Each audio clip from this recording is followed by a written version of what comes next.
일요일에 국민의힘 대표는 다음 달에 선출되는데요. 여야 대표 당을 어떻게 이끌어 주십시오. 민주당, 국민의힘 차기 당대표에게 바라는 점 있으면 보내주십시오. 저희가 크게 외쳐서 그쪽 방향으로 계속 당을 이끌도록 노력해 보겠습니다. 여러분의 의견을 모아서 국회로 전달하겠습니다. 샵 9730 짧은 문자 50원, 긴 문자는 100원입니다. 콩으로 보내시면 무료입니다. 그럼 주진우 라이브 시작하겠습니다.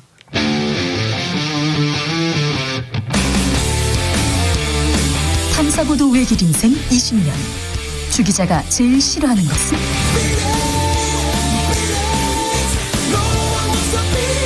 이 세상에서 비리와 부리가 사라지는 그날까지 오늘도 흔들림 없이 주진우 라이브와 함께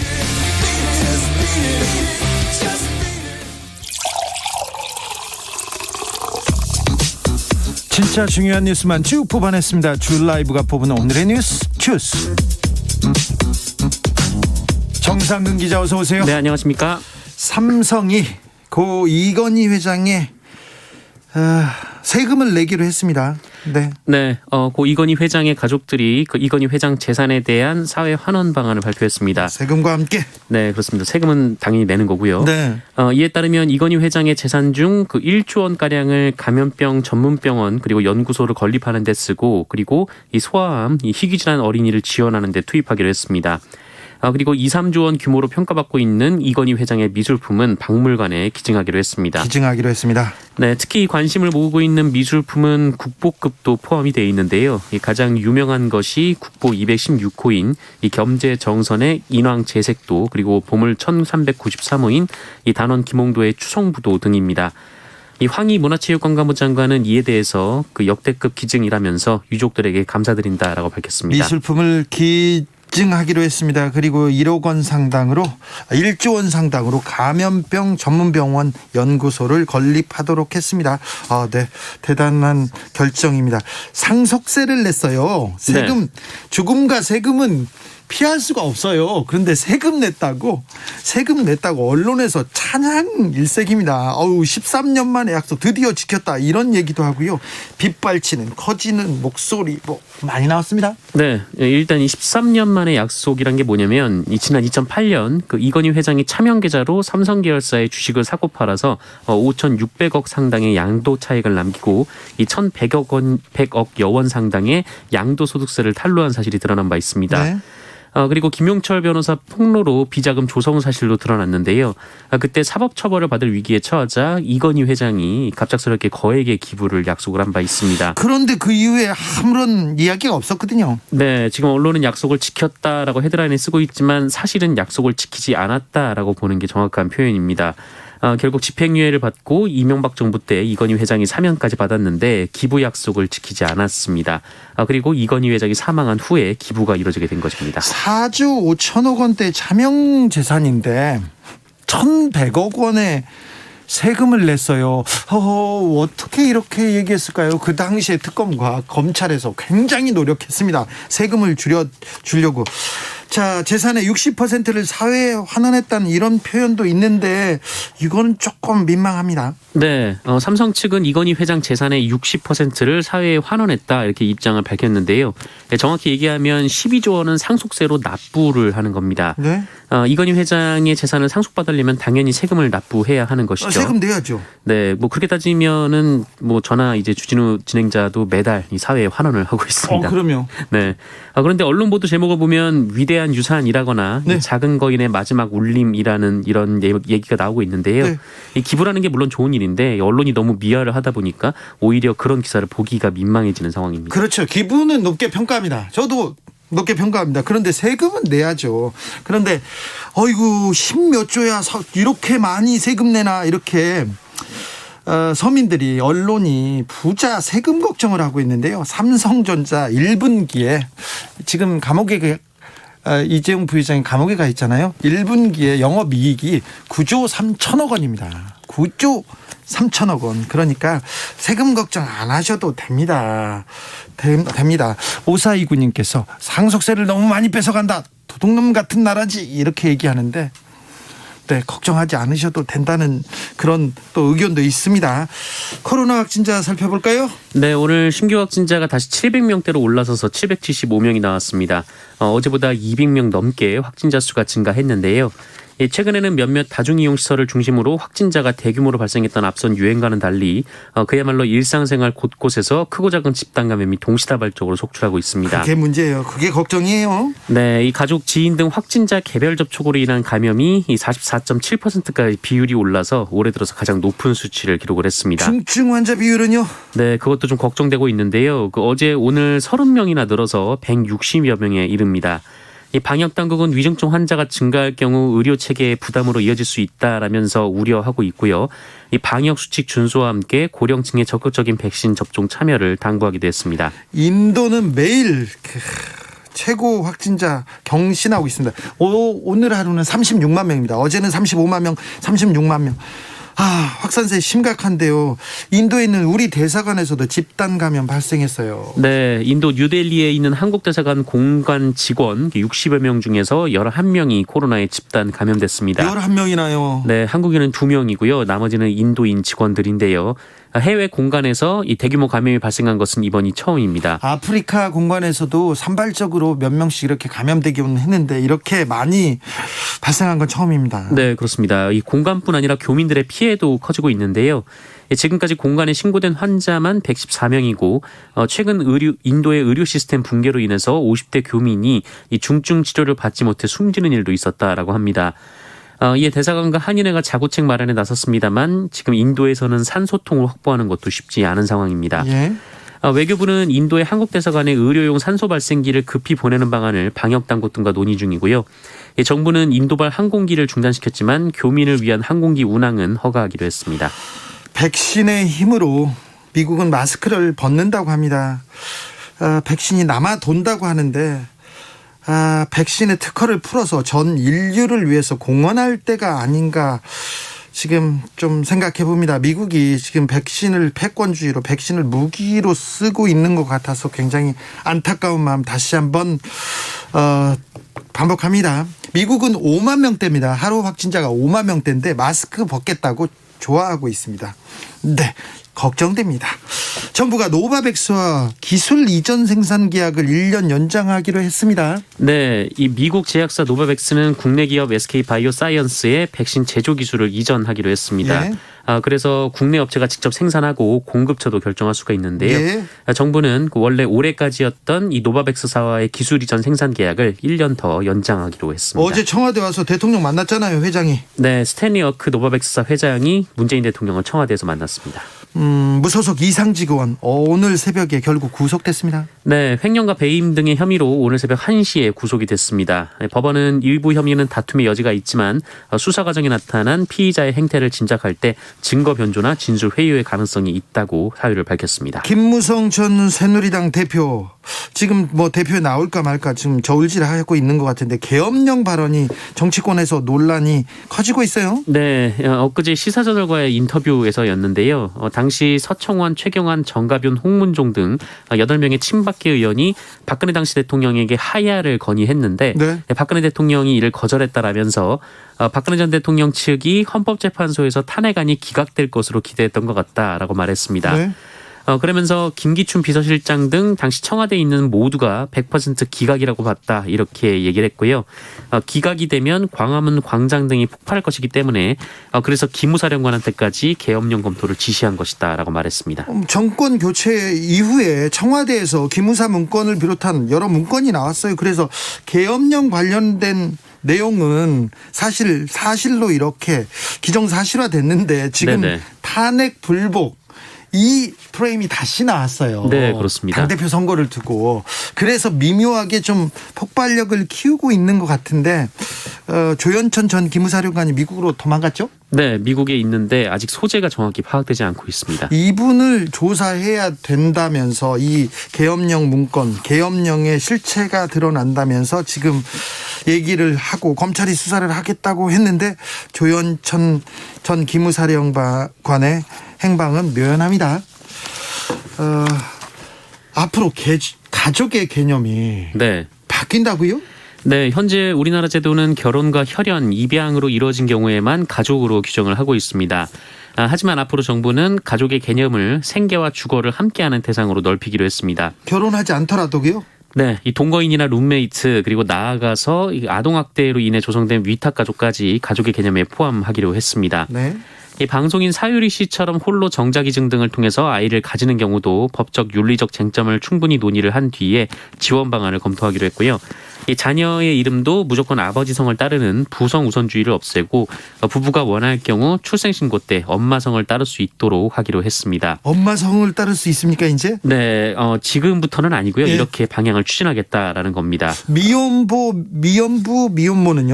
네, 미혼모는 출생신고가 가능했는데요. 이 미혼부가 상당히 어려웠습니다. 그래서 굉장히 논란이 많았었는데 이 역시 법을 바꾸기로 했습니다. 이 개념이 가족의 개념이 바뀌면 뭐가 달라지는 거죠? 네, 그동안 이제 법적인 가족이 아니어서 받았던 차별이나 제한도 손볼 수가 있습니다.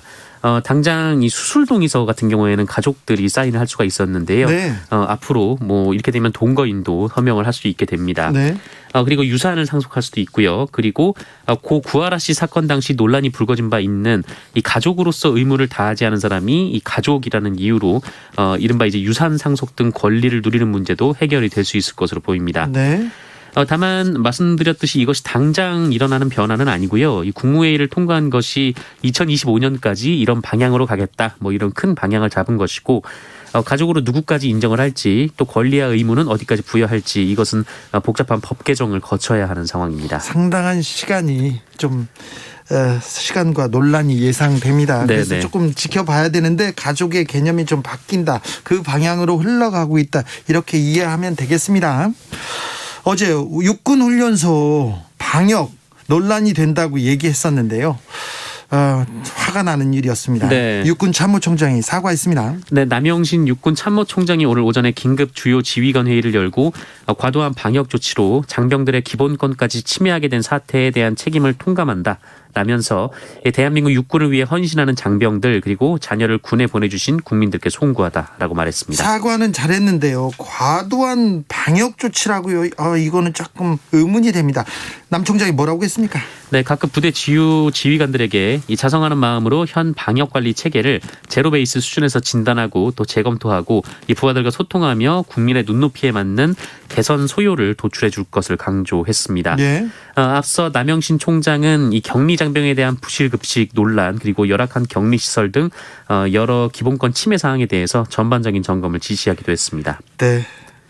어제 김인건 육군 훈련소 소장님이신데요. 이분은 훈련병들의 건강과 인권을 사수하는 게 가장 큰 임무예요. 근데 이 전투에서 당신은 졌고요. 당신이 사수할 보루를 지금 잃어버렸다는 거 한 번 더 강조합니다. 김인건 소장님 어떻게 바꾸는지 지켜보겠습니다. 한국하고 북한하고 경제력 차이는 33배, 40배 차이고요. 네. 그다음 국방비 예산은 한국이 20배 더 씁니다. 근데 이걸 어떻게 봐야 되냐면은 97대 3의 싸움이라고 합니다. 전쟁을 하거나 뭐 다툼이 있을 경우. 그런데 그렇게 많은 비용을 국방비에 쓰면서도 이렇게 국민의 눈높이에 맞추지 못하고 이 장병들을 이렇게 인권을 침해한 심각한 일이 벌어졌다는 걸 다시 한번 굉장히 화가 나는데요. 네, 어찌 바뀌는지 저희가 계속해서 전해드리겠습니다. 참모총장님 그리고 육군훈련소장님 바꿔주십시오. 성주 사드 기지가 있습니다. 기지에 장비 반입이 시작됐나 봐요. 다시 충돌했습니다. 네, 오늘 또다시 경북 성주의 사드 기지 장비 반입을 두고 군과 주민들이 충돌을 했습니다. 국방부와 주한미군은 오늘 오전에 사드 기지에 장비 자재를 반입했는데요. 이를 위해 아침부터 공사 자재, 발전기 등을 실은 트럭 40여 대를 기지에 들여보냈습니다. 충돌이 일어났겠네요. 네, 이 주민들 그리고 사드 배치반대 대구경북대책위원회 등 시민단체 회원 100여 명이 이 진입로 입구를 막아서면서 연좌동성을 벌였는데 강제 해산이 됐습니다. 이 과정에서 주민 3명이 경찰과 몸싸움을 벌이다 부상을 당해서 병원으로 이송이 됐습니다. 국방부가 뭐라고 합니까? 네, 국방부는 반입된 장비는 이 장병들의 근무 여건 개선을 위한 시설 개선 공사용 자재이지 이 사드 체계 체계 능력 변화와 관련된 장비는 아니다라는 입장인데요. 반면 대책위원회는 이 자재 반입이 결국 사드 성능 개량과 정식 배치를 위한 수순으로 이어지고 있다라고 맞서고 있습니다. 일베 공무원이 있었어요, 경기도에서. 근데 공무원 합격자 의 PC에서 이것저것 많이 나왔네요. 네. 이 경기도 7급 공무원 합격 사실을 일간 베스트 저장소에 인증한 이른바 일베 공무원이 지난 9일 이 경기도로부터 임용 취소 최종 통보를 받았는데요. 네. 단순히 일베에 인증했다라는 차원을 넘어서서 과거 일베 게시판에서 장애인을 비하하고 또 미성년자의 사진을 올리는 등 부적절한 행동을 했기 때문입니다. 네. 당시 이재명 경기도지사는 특정한 성을 대상화하거나 사회적 약자를 조롱하는 행위는 그 자체로 명백한 폭력이며 실제 범죄로 이어질 수도 있다 이렇게 비판한 바 있는데요. 경찰에 고발했던가요? 네, 그러고 나서 임용을 취소하고 경찰에 수사를 의뢰했습니다. 그리고 경찰이 압수수색을 했는데 이 남성 컴퓨터에서 다수의 불법 촬영물이 발견이 됐다라는 겁니다. 네. 본인이 직접 촬영한 불법 촬영물이라고 하고요. 네. 이런 사진을 지난 2018년 그 일베에서 이 관련 인증 사진을 올리는 게 유행이었었는데 네. 그때 게시를 한 것으로 전해지고 있습니다. 네. 이 남성은 자신의 행동을 반성하지만 여성의 신체를 직접적으로 촬영하지 않았다라며 법적 처벌이 부당하다 이렇게 주장을 하고 있습니다. 이런 불법 촬영물을 가지고 있는 것도 범죄고요. 이분은 사법 처리를 받겠네요. 네. 네. 일베에서 이런 불법 촬영물 보고 좋아했고 뭐 이걸 가지고 인증하고 그랬던 사람들 다 이렇게 처벌받을 수 있다는 것도 다시 한번 말씀드립니다. 가상화폐에 대한 관심 뜨거운데요. 가상화폐를 이용해서 불법적인 환치기 조직이 적발됐어요. 네, 이 가상화폐에 대해 정부와 정치권이 지금 어떤 대책을 내지 못하고 있는 상황인데요. 이런 상황에서 외국인들이 가상화폐를 탈세, 환치기, 부동산 투기에 악용하고 있습니다. 네. 중국에서 비트코인을 사서 한국에 보내면 한국에서 비트코인 값이 비싸기 때문에 네. 이른바 이제 환치기를 할 수가 있다라는 건데요. 네. 이런 식으로 중국인들이 그 서울에 아파트 16채를 176억 원을 들여와서 구입을 한 것으로 적발이 됐습니다. 이런 그 가상화폐 관련 범죄는 매년 몇백 % 이상 이렇게 증가하고 있습니다. 굉장히 조심하셔야 됩니다. 정진석 추기경이 선종했습니다. 네, 어젯밤 10시 15분 노안으로 서울 성모병원에서 선종했습니다. 고인은 주변 사제들에게 행복하세요. 행복하게 사는 것이 하나님의 뜻입니다. 라는 말을 남겼고요. 전 재산 800만 원과 각막을 기증했습니다. 고인은 1931년 그 종로구 수표동에서 태어나서 10살 때부터 명동성당에서 예식을 보조했고요. 한국전쟁에 참전한 뒤 신학교에 가서 사제가 됐습니다. 39의 최연소 주교가 됐고요. 2006년에 김수환 추기경에 이어서 두 번째로 한국에서 추기경으로 서임이 됐습니다. 천주교 서울대교구는 이 염수정 추기경의 주례로 오늘 0시에 명동성당에서 첫 선종 미사를 거행했고요. 오늘 오전 7시부터 거리두기를 지키면서 조문이 시작됐습니다. 네, 가셨습니다. 가셨는데 정진석 추기경에 대해서는 할 말이 좀 많은데요. 네, 아름다운 모습으로 떠나셨다는 거, 각막을 기증했고요. 그리고 행복하게 사세요 하는 말씀을 남겼다는 거 마지막 인사로 전합니다. 주스 정상근 기자 함께했습니다. 감사합니다. 고맙습니다. 8672님께서 최저임금 인상에는 그토록 비난하고 반대했던 언론들이 왜 재벌의 상속세를 걱정하는지 참 딱해요 이렇게 얘기하는데 그렇죠. 조금 그런 측면이 있습니다. 자, 각 당대표에게 바라는 점이 많네요. 9193님께서 당대표님들 삭발 단식 이런 거 하지 마세요. 식상합니다. 소통하는 모습 보여주세요. 요새는 좀 삭발 단식 안 할 텐데 맞아요. 얼마 전까지 했죠. 5476님께서 저 아시는 분 중에요. 송우송이란 분이 계세요. 진짜 좋으신 분인데요. 우연찮게 이번 당대표 후보군들 중에 성씨를 합한 것과 같은 이름이네요. 어느 분이 되든 꼭 국민의 마음을 챙기는 당대표가 되셨으면 좋겠습니다. 아이고 송우송 씨 그렇네요. 홍우송 씨. 네, 알겠습니다. 오늘은 송영길 대표 인터뷰하겠습니다. 대표 후보. 교통정보센터 다녀오겠습니다. 오수미 씨. 네, 이 시각 교통정보입니다. 교통량이 급격히 늘어나고 있는 오후 5시를 넘으면서 사고 등 돌발 소식도 잇따르고 있습니다. 먼저 서울 시내 내부순환로 성산 쪽으로는 홍제 램프를 지나서 사고가 있었습니다. 이 여파로 성산 방향 정체가 더 심해졌는데요. 종암 분기점부터 사고가 있었던 홍제동 부근까지 많이 답답하고요. 모두 지나는데 25분 이상 걸리고 있습니다. 반대 성수 방향으로는 홍지문 터널을 앞두고 3차로에 고장난 차도 서 있어서 연희램프부터 홍지문 터널까지 밀립니다. 고속도로에서도 제2영동고속도로 경기 광주 쪽으로 금사터널 출구를 나와서 1차로에 사고가 났고요. 여파로 정체입니다. 이전에 광주 휴게소에서 동곤지암까지도 교통량이 많아서 밀리고 있습니다. 중부고속도로 하남 쪽 남이천 나들목에서 정체를 시작으로 경기 광주에서 중부 1터널, 만남의 광장 휴게소에서 하남까지 느리게 이동을 하고요. 그래도 나란히 지나는 제2중부고속도로는 아직까지 전 구간에서 수월합니다. 지금까지 KBS 교통정보센터였습니다. 주진우 라이브.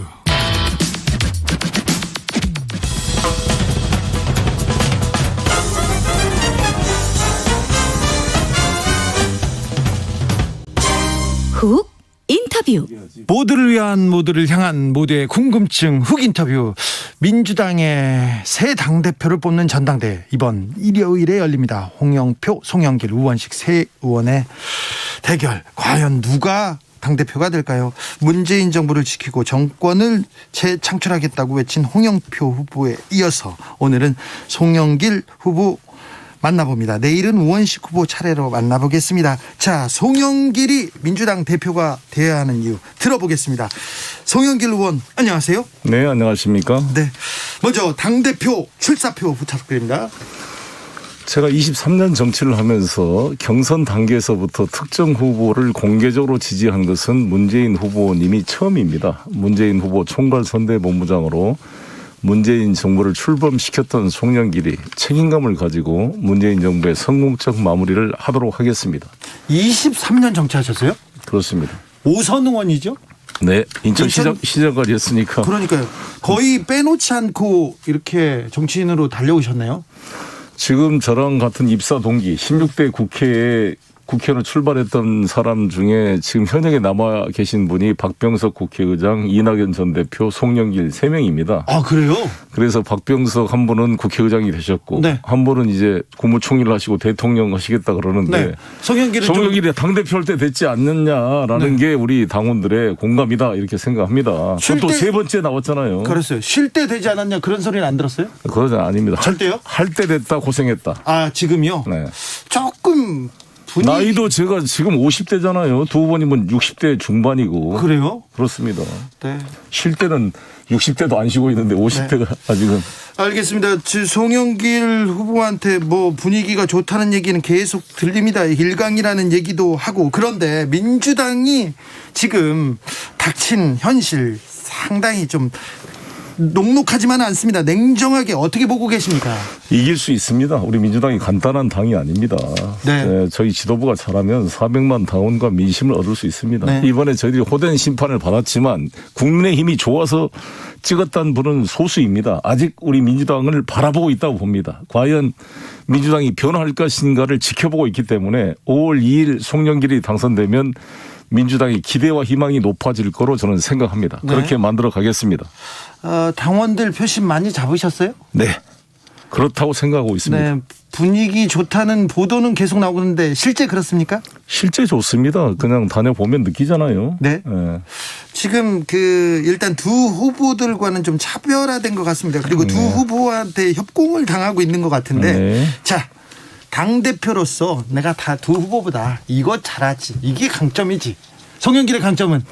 일단 두 후보님이 협공한다는 것은 제가 유리하다는 것의 반증이고 또 네거티브를 하지 않고 있지 않습니까 저는. 아무튼 두 후보님을 제가 존중하면서 제가 당대표가 되면 우원식 후보님의 그 민생에 대한 열정과 네. 또 우리 홍영표 후보님의 계획에 대한 열정을 잘 쌓아놔서 원팀 민주당을 만들겠습니다. 송영길이 다른 두 후보님에 비해서 잘할 수 있는 게 뭐냐. 두 후보님 다 사선 의원의 원내대표를 겪으신 다 능력 있는 분들입니다. 그런데 제가 굳이 쟤를 찍어달라고 말씀드린 것은 일단 변화를 해야 되는데 두 분은 다 원내대표로 이 민주당의 지도부의 한 구성원들이었습니다. 네. 이 새로운 변화를 이끌기에는 얼굴도 부족함이 있다. 새로운 메시지를 만들기는 부족함이 있다는 것이고 송영길은 두 분에 비해서 인천광역시장이라는 지방정부를 운영 경험이 있습니다. 그것도 부도 위기의 인천, 연평도 폭격 도발까지 있었던 인천을 관리해서 위기의 인천을 구해냈습니다. 이러한 경험을 기초로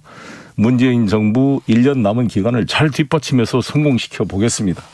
국회 외교통일위원장입니다. 대표적인 외교통으로 러시아에 갔다가 중국에 갔다가 미국에 갔다가 동해 번쩍 서해 번쩍 하던데 글로벌 네트워크를 활용해서 해외 백신 도입 주도하겠다 이런 얘기를 했습니다. 러시아 백신도 들여오겠다 뭐 이런 얘기를 하신 것 같은데요.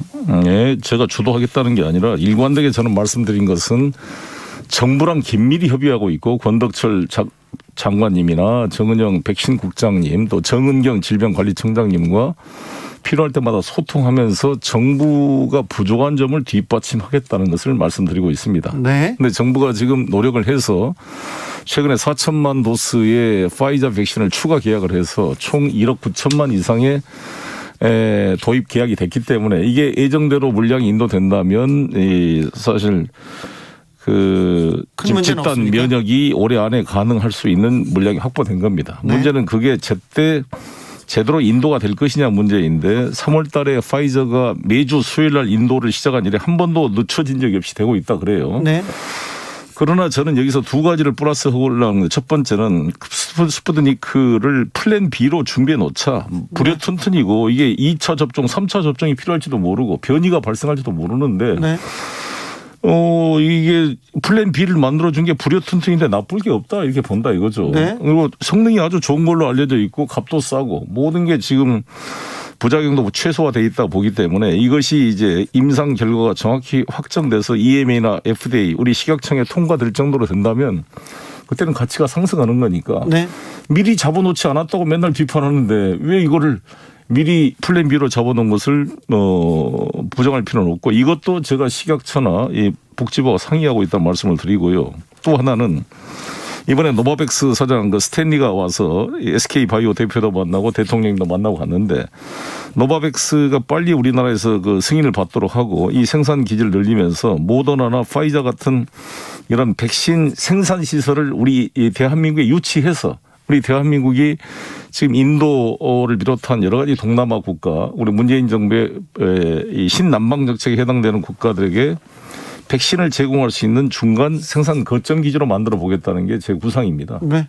제가 인천시장 시절에 삼성바이오로직스와 셀트리온, 아지노모토, 동아제약을 송도 국제도시에 유치해서 세계 최대의 바이오 시밀러 생산 기지를 만들었던 그러한 경험을 기초로 이걸 뒷받침해 보겠습니다. 네.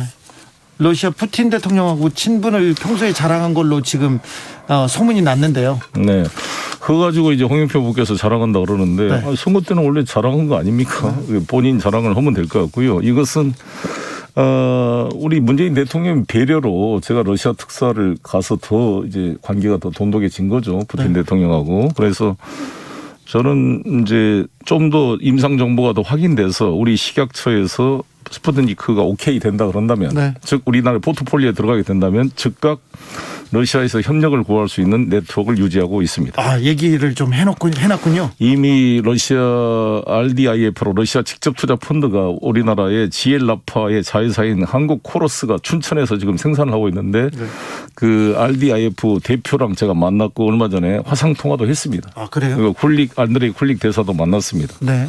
아무튼 미국도 가고 러시아도 가고 그러는데 발음이 그렇게 좋으신 건 아닌 것 같아요. 그렇죠. 우리 한국식으로 하는 거죠. 네. 그렇게 자신 있게. 자신 있게. 네, 윤여정 배우처럼. 미국인이 한국어 하는 것보다 내가 미국어를 훨씬 잘하는 거니까. 알겠습니다. 네. 자신 있게 좋네요. 자, 오늘 이건희 삼성 회장의 상속세 관련된 보도가 쏟아졌습니다. 기부도 좀 큰 기부도 있었고요. 어떻게 보십니까? 글쎄요, 제가 이것은 사면권은 대통령의 고유 권한이고 저는 삼성 같은 글로벌 회사가 한 개인의 리더십에만 의존해서는 한계가 있다고 봅니다. 네. 이제 삼성의 지배 구조도 글로벌 스탠다드로 가야 되는 게 아닌가 이렇게 생각합니다. 자, 우원식 홍영표 후보가 후보님한테 이런 얘기를 했어요. 송영길은 좀 불안하다. 현 정부의 국정 철학과 좀 맞지 않을 수 있다. 이런 지적도 했는데 이 두 후보의 협동 어떻게 생각하십니까? 네, 노무현 대통령께서 나왔을 때 모든 여의도의 기득권 세력들은 여야를 불문하고 노무현 대통령을 불안하게 평가했습니다. 기득권자들에게는 불안하게 보일지 모르지만 그렇지 않는 일반 당원들에게는 새로운 변화의 희망일 수 있다고 생각합니다. 국정 철학에 벗어난다 그러는데 벗어난 게 딱 고정돼 있습니까? 우리가 교조적으로 같이 계속 만들어져가는 형성 과정이라 보여지고, 예를 들어 노무현 대통령께서 한미 FTA를 추진했을 때 우원식 의원을 비롯한 소위 운동권 출신 국회의원들이 상당히 반대를 했습니다. 근데 저는 몇 사람 안 됐습니다. 일관되게 저는 노무현 대통령의 FTA 추진 정책을 뒷받침했습니다. 우리나라의 진보 세력이 대외 개방이라는 이슈에 정면 대응하지 않으면 역사의 주류가 될 수 없다라는 게 노무현 대통령의 의록이었습니다. 저는 그걸 지지했고, 또한 연기금의 주식 투자 확대를 상당히 또 반대했습니다. 그때 아시다시피. 그러나 노무현 대통령은 필요하다고 생각했고, 저 역시 그걸 강력히 뒷받침해서 우리나라 연기금 주식 투자 비율을 25%까지 올리자고 제가 주장했습니다. 2004년도 5년도에. 그때 주가 지수가 680 정도였습니다. 지금은 3000이 됐습니다. 그때 제 말대로 25%로 연기금의 주식 투자비를 높였으면 얼마나 연기금의 수익을 얻었겠습니까? 그때 운동권 출신들은 연기금의 주식 투자를 투기로 이렇게 이해를 하고 그것에 아주 부정적인 생각을 가졌습니다. 그때 우원식 후보님도 그쪽 같은 흐름에 있었습니다. 그래서 이것을 교조적으로 보는 것은 아니다 이렇게 생각합니다. 교조적으로 본다면 그럼 노무현 대통령이 우리의 정체성에 어긋난 FTA를 추진한 것으로 해야 됩니까? 송영길 후보도 운동권 출신이잖아요. 그렇습니다. 저는 운동권이라도 좀 실용적인?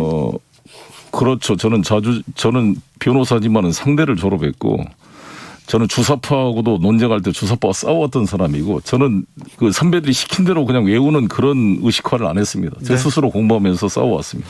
홍영표, 우원식은 친문이고 송영길은 비문입니까? 문재인 후보 총괄선대본부장. 아니, 경선 단계에서는 이거 우원식 후보는 누구를 밀었는지 모르겠지만 저는 경선 단계에서부터 문재인 후보를 총괄선대본부장을 맡아 뛴 사람을 비문이라 그러면 그 되겠습니까? 그리고 우리 모든 민주당 의원들이 현재는 다 친문이라고 할 수가 있는 거 아니겠습니까? 네. 7925님께서 그냥 궁금해서 물어보는데요. 네. 당대표 되면 뭐가 좋아요?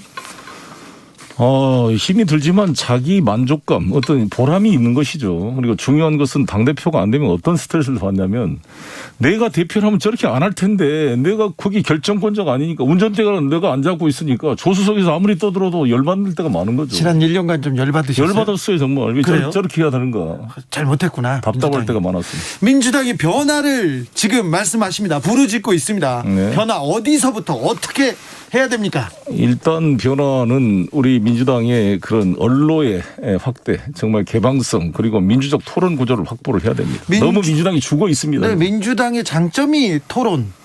그렇습니다. 민주당이 오죽했으면 20, 30대가 등을 돌리고 우리를 꼰대 정당이라 그러겠습니까? 검찰 꼰대 정당이 됐던 황교안이 없어지고 김종인이 와서 5.18 묘지에 가서 무릎도 꿇고 탄핵에 대해서 공개 사과를 하니까 태극기 부대가 김종인을 비판했지만 그래도 중도로 가면서 오세훈을 해서 이번에 이긴 거잖아요. 네. 나경원이 됐으면 못 이겼을 거예요. 그래요? 그런 태극기 부대 쪽으로 갔으면. 네. 그래도 그게 김종인의 어떤 그 중간을 보는 해안 아닙니까? 어떤 면에서. 네. 김종인이 5.18 묘지에 김종인 위원장께서 5.18 묘지에 무릎 꿇고 참배하고 예. 탄핵 그 사과했다고 태극기 부대가 엄청 규탄 대모를 했어요. 네. 그래도 자기 이거를 지켰기 때문에 저는 중도를 먹었다고 보는데, 우리가 완전히 운동권 꼰대 정당이 돼서 20, 30대 애들을 철없는 애들로 훈장질하고 이러면 애들이 이제 우리를 대화 상대로 안 보는 거죠, 그냥. 예. 자, 2030에 대한 생각도 좀 있는 것 같은데, 네. 아무래도 지금은 부동산 정책을 어떻게 하느냐에 따라 네. 민심을 가져올 수 있는지 없는지 여기에서 판가름이 날 수 있는데요. 그렇습니다. 자, 송영길의 부동산 정책 어떻습니까? 지자체장을 했기 때문에. 문재인 대통령께서 지금 문재인 정부가 변창흠 장관 때 2사 공급 대책을 발표했습니다. 2025년까지 수도권 30만 호를 포함해서 83만 호를 공급하겠다는 것입니다. 좀 제대로 된 공급 정책이 처음 나온 것이죠. 저는 이걸 강력히 뒷받침하겠습니다. 그런데 아무리 공급이 되더라도 일반 우리 서민들과 청년 신혼부부들은 현금이 없기 때문에 그림의 떡이 될 수 있다 이거죠. 네. 그래서 저는 금융 지원을 해줘야 집을 살 수 있는 거 아니냐. 네. 집값 오르니까 너희들은 계속 전셋집이나 어디 월세나 먹고 살아라 이렇게 말할 수 없다고 봅니다. 그래서 그들을 오히려 정상적인 제1금융권 대출을 막아버리면 이 제2금융권 제3 비공식 금융시장에 의존함으로써 이게 다중채무, 악성채무로 고이자에 더 시달리게 됩니다. 그래서 저는 생애 최초의 주택 구입자 실소유자에 대해서는 LTV를 완화시켜서 네. 이걸 풀어주자는 게 하나고요. 예. 하나는 이제 공시지가 현실화가 2030년까지 90%를 하게 돼 있는데 이렇게 집값이 오를 때는 속도를 좀 조절해 보자는 것이고요. 네. 종부세는 다주택이 6억이고 1가구 고주택이 9억 이상인데 시가로는 13억이 넘어갑니다. 그래서 9억을 손대는 것은 신중해야 되고 정 어려움이 있다면 공제 구간을 더 신설하든지 해서 조정을 해보자. 이 정도의 생각을 가지고 있는데 당대표가 되면 우리 부동산 특위와 당정 간의 긴밀한 협의를 통해서 조정을 해보겠습니다. 자, 당대표 송영길. 네. 민주당의 송영길 당대표가 되면 민주당 달라집니까? 달라집니다. 왜 송영길이어야 하는지 마지막으로 한 말씀 부탁드리겠습니다. 처음에 말씀드린 것처럼 송영길은 계파로부터 자유롭기 때문에 지금 우리 대선 후보들을 하는데 공정한 경선 관리를 할 수 있는 입장이 있다. 그리고 이것을 통합시킬 그런 위치에 있다 이런 말씀을 드리고요. 제가 말씀드린 대로 광역시장을 한 경험을 기초로 문재인 정부를 제대로 뒷받침할 수 있는 실제 내용을 가지고 있다. 부동산 대책은 송영길의 누구나 집 프로젝트로 집값의 10%만 내면 언제든지 최초의 분양가격으로 살 권리를 부여한 이 주택이 현재 건설되고 있습니다. 이걸 5%까지 낮추려고 합니다. 이걸 보여드리겠다는 말씀을 드리고 마지막으로 국제 외교 역량을 통해서 지금 백신 확보 노력과 또 남북관계의 이 평화의 실마리를 찾는데 문재인 정부를 뒷받침할 수 있다. 저는 이렇게 생각합니다. 송영길이 당대표 되면 민주당이 대선에서 이깁니까? 제가 강조했던 게 제가 총괄선대본부장 때 승리를 했잖아요. 그 홍영표 의원식 후보가 주도했던 2012년 대선은 실패했는데 그분 때문에 실패했다 이렇게 제가 말하는 게 아니라 그걸 가지고 저를 공격하던데 너무 오만하다. 지가 다 한 것처럼. 제가 다 했다는 게 결코 아닙니다. 그러나 제가 맡았던 총괄선대본부장 임무는 충실하게 수행했습니다. 그러한 각오로 2022년 3월 9일 대선을 승리하겠습니다. 더불어민주당 당대표에 출마한 송영길 더불어민주당 의원이었습니다. 말씀 감사합니다. 네, 감사합니다. 나비처럼 날아 벌처럼 쏜다. 주진우 라이브.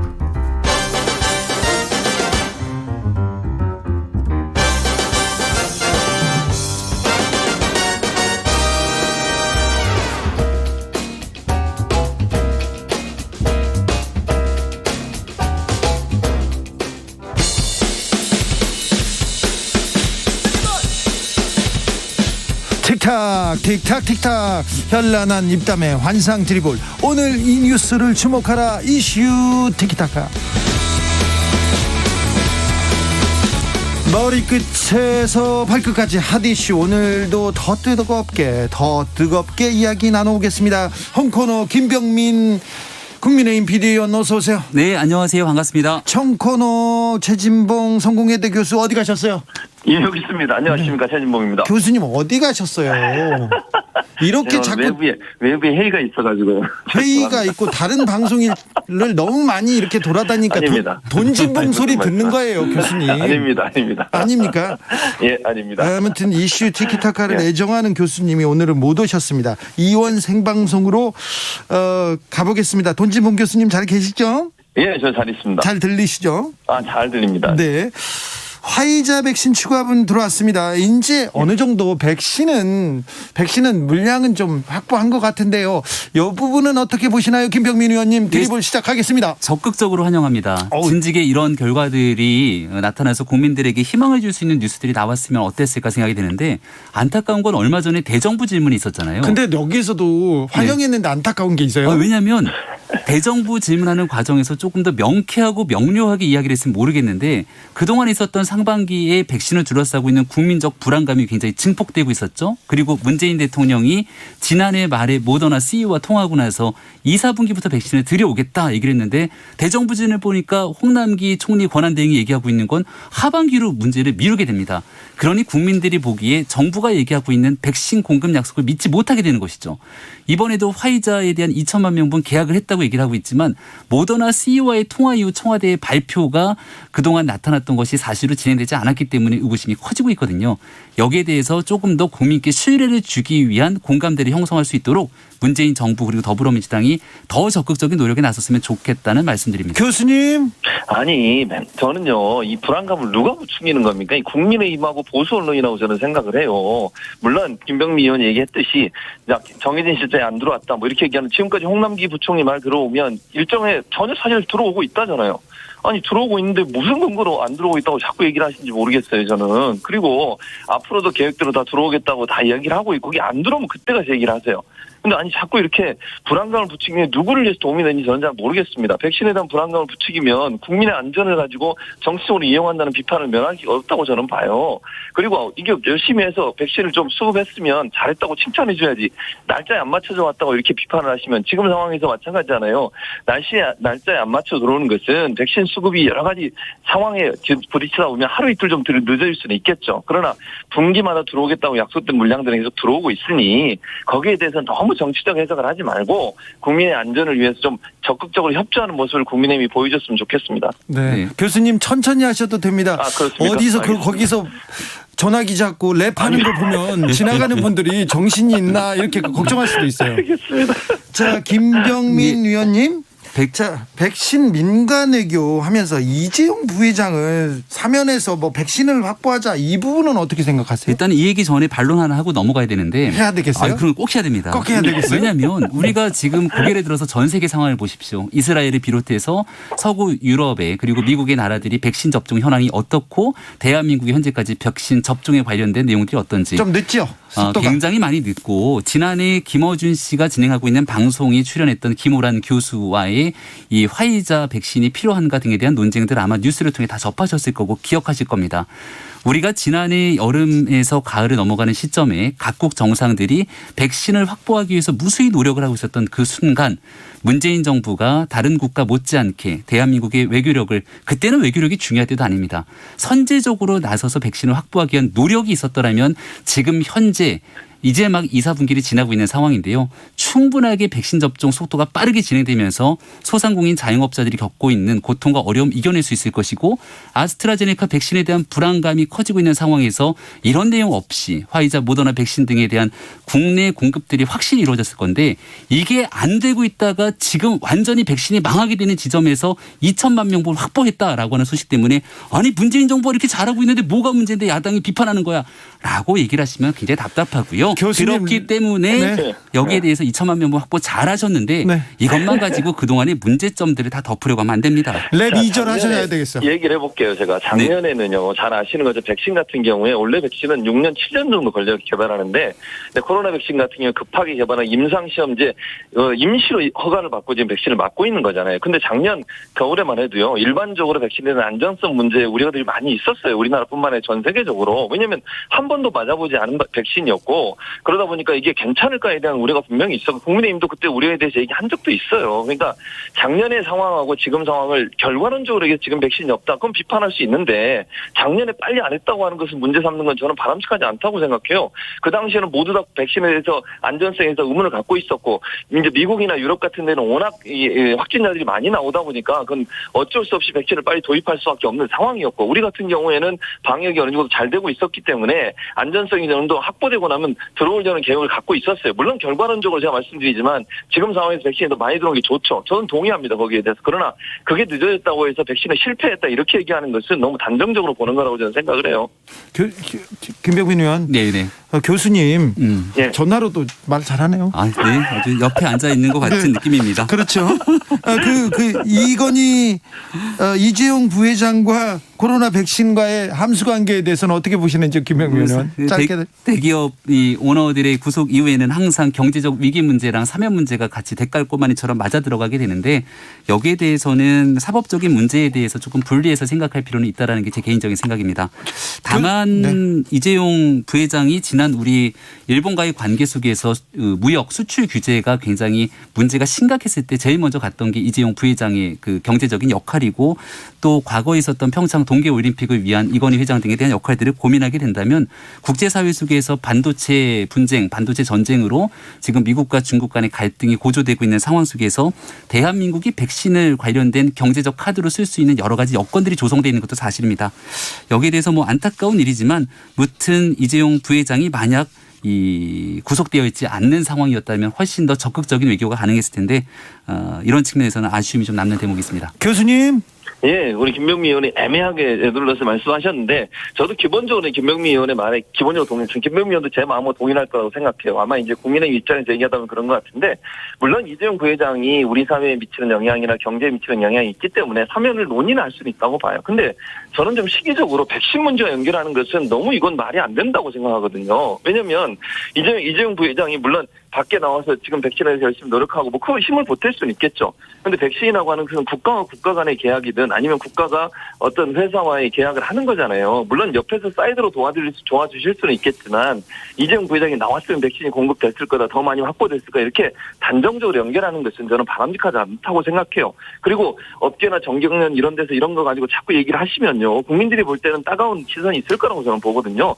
이건 전혀 다른 차원을 접근해야 된다. 백신 문제는 백신 문제이고 이재용 부회장의 사면 문제는 논의는 할 수 있지만 그게 백신이 필요하니까 지금 당장 사면에서 이재용 부회장이 가면 백신이 많이 공급될 거다. 이렇게 얘기하는 논리는 저는 타당하지 않다고 봅니다. 4716님께서 김병민 의원님 지금 백신이 없어서 주사를 못 맞고 있나요? 물어봤고요. 9225님께서 백신 좀 빨리 들여온 나라들 코로나 잡혔습니까? 이렇게 얘기도 하는데 백신 문제는 여기까지 할까요? 좀 더 해야 될까요? 한마디만 하세요. 네. 예, 지금 백신이 없기 때문에 접종 속도가 나지 않는 건 사실입니다. 백신이 조금 더 일찍 안정적인 백신이 도입됐다면 지금 경찰관 내에서 아스트라제네카 백신을 젊은 층에 맞아야 되는지 말아야 되는지 이런 등에 대한 논란들은 최대한 다 줄일 수가 있었을 거라 사실 생각되고요. 그런데 언론에서 아스트라제네카 백신에 대한 위험성 너무 조금 불안감 증폭한 측면이 좀 있죠. 언론은 정부가 가지고 있는 여러 가지 일방적인 그 정권에 대한 활동에 대해서 견제해야 될 책무가 있다고 생각을 합니다. 여기에 대해서 언론이 아스트라제네카에 대한 과도한 그 불안감을 증폭시켰다기보다는 전 세계적으로 왜 이스라엘 같은 국가에서는 아스트라제네카 백신을 실질적으로 환불 조치를 하려고 하는 건지, 미국 내에서는 화이자 모더나 백신을 자국 내 국민들에게 맞추고 나머지 제3의 국가들에게 제공하는 백신으로 아스트라제네카 백신들을 제공하려고 하는지들을 보게 된다면 저는 국민들이 갖고 있을 수 있는 우려감들을 언론이 보도하고 있다고 생각합니다. 교수님. 아니 저는요 이건 전문가의 영역이라고 생각해요. 언론이든 정치인들이 자꾸 이 문제 가지고 아스트라제네카에 불안하다 이렇게 불안감을 조성하는 저는 맞지 않다고 생각합니다. 왜냐하면 영국은 이미 아스트라제네카 맞아서 거의 국민 50%가 맞고 있는 상황이에요. 그런데 뭐 물론 부작용이 전혀 없다 저는 그렇게 얘기하지 않겠습니다. 그럼 뭐 화이자나 모더나는 부작용이 전혀 없습니까? 0%입니까? 그런 확률은 거의 없다고 저는 생각해요. 정도의 차이는 있을 수 있겠죠. 그런데 많은 감염내과 전문의들이나 전문가들이 아스트라제네카 안전성도 확보됐다고 다 얘기하고 있고 전 세계 적으로 막고 있는 상황 아니겠습니까? 그런데 아스트라제네카만 특별히 문제가 있다고 자꾸 언론이 보도를 하고 부추기다 보니까 안 맞으려고 하잖아요. 그게 국민의 건강과 집단 면역에 무슨 도움이 되겠습니까? 저는요 이걸 정치적인 부분에서 얘기할 게 아니라 전문가들의 얘기를 들어야 된다 저는 그렇게 생각하고요. 아스트라제네카 우리나라 맞고도 물론 여러 가지 부작용을 호소하는 분들이 있죠. 그걸 검사가 하고 있고 연관성을 찾고 있으니까 너무 이런 불안감을 부추기는 것은 저는 전혀 방역에 도움이 안 된다고 생각을 합니다. 가상화폐라는 거대한 물결에 대해서는 잠시 후 이슈 티키타카 2부에서 다루겠습니다. 저희들은 잠깐 쉬었다가 6시에 돌아옵니다.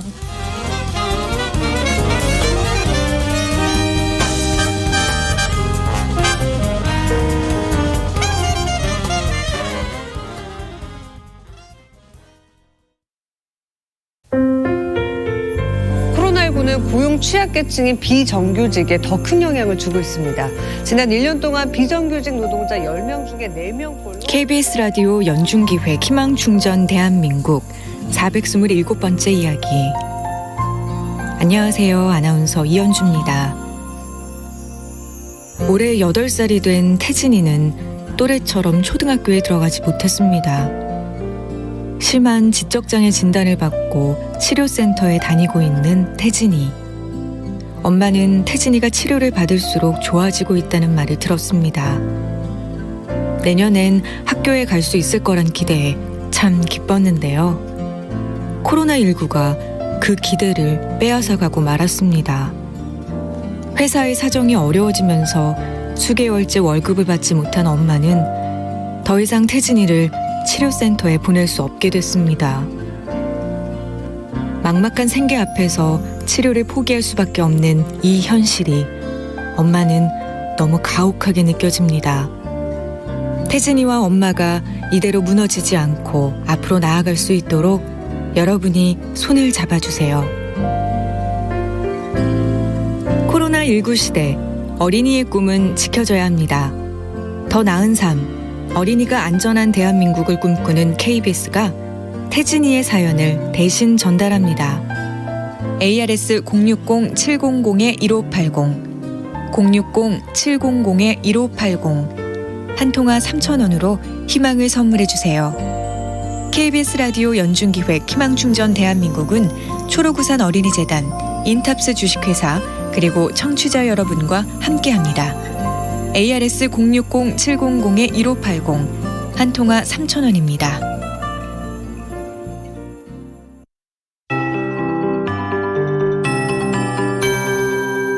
KBS 58분 날씨. 오늘은 비교적 낮 기온이 평년을 밑돌면서 선선했습니다. 그리고 미세먼지 농도 상황은 좋지 않아졌습니다. 현재 일부 남부지방을 중심으로 미세먼지 주의보가 내려져 있는데요. 주로 대전이나 충북, 전북과 경북 지역으로 현재 미세먼지 주의보 내려져 있는 곳이 많은 상황입니다. 그나마 중부지방은 이 황사의 영향으로 나빴던 것이 조금은 나아졌고요. 점차 황사의 이동은 남동진하고 있기 때문에 오늘 밤 사이에 충청과 남부 내륙을 중심으로 나쁘겠고요. 인천과 경기 남부 전남은 밤에 일시적으로 나쁠 수 있겠습니다. 서울은 현재 좀 괜찮아진 곳이 많아 보입니다. 오늘 밤과 내일까지 이 미세먼지 농도의 영향을 받는 곳은 충청과 주로 남부 내륙 쪽이니까요. 내일까지 좀 주의를 하셔야 되겠습니다. 한편 건조주의보는 충청과 강원 일부에 여전히 남아있는 상황입니다. 오늘 밤사이 하늘에 구름은 많겠고요. 내일도 구름 많겠습니다. 다만 내일 오전에는 중부와 경북 북부에 비 소식이 들어있고요. 오후에는 그 밖에 강원과 남부지방 중심으로 소나기가, 또다시 내일 밤에는 서쪽 지역부터 비가 오기 시작해서 모레 금요일 새벽부터 오전 사이에 전국에 또 한 차례 비 예보가 들어있습니다. 비는 글피까지 간혹 이곳저곳으로 지나겠습니다. 지금 서울 기온은 17도입니다. 최영우였습니다.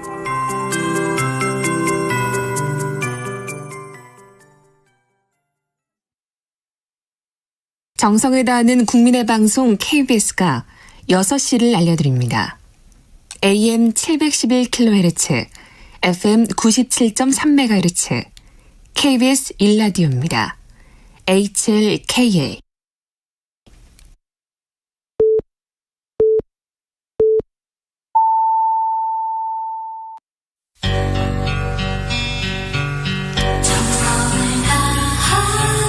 정성을 다하는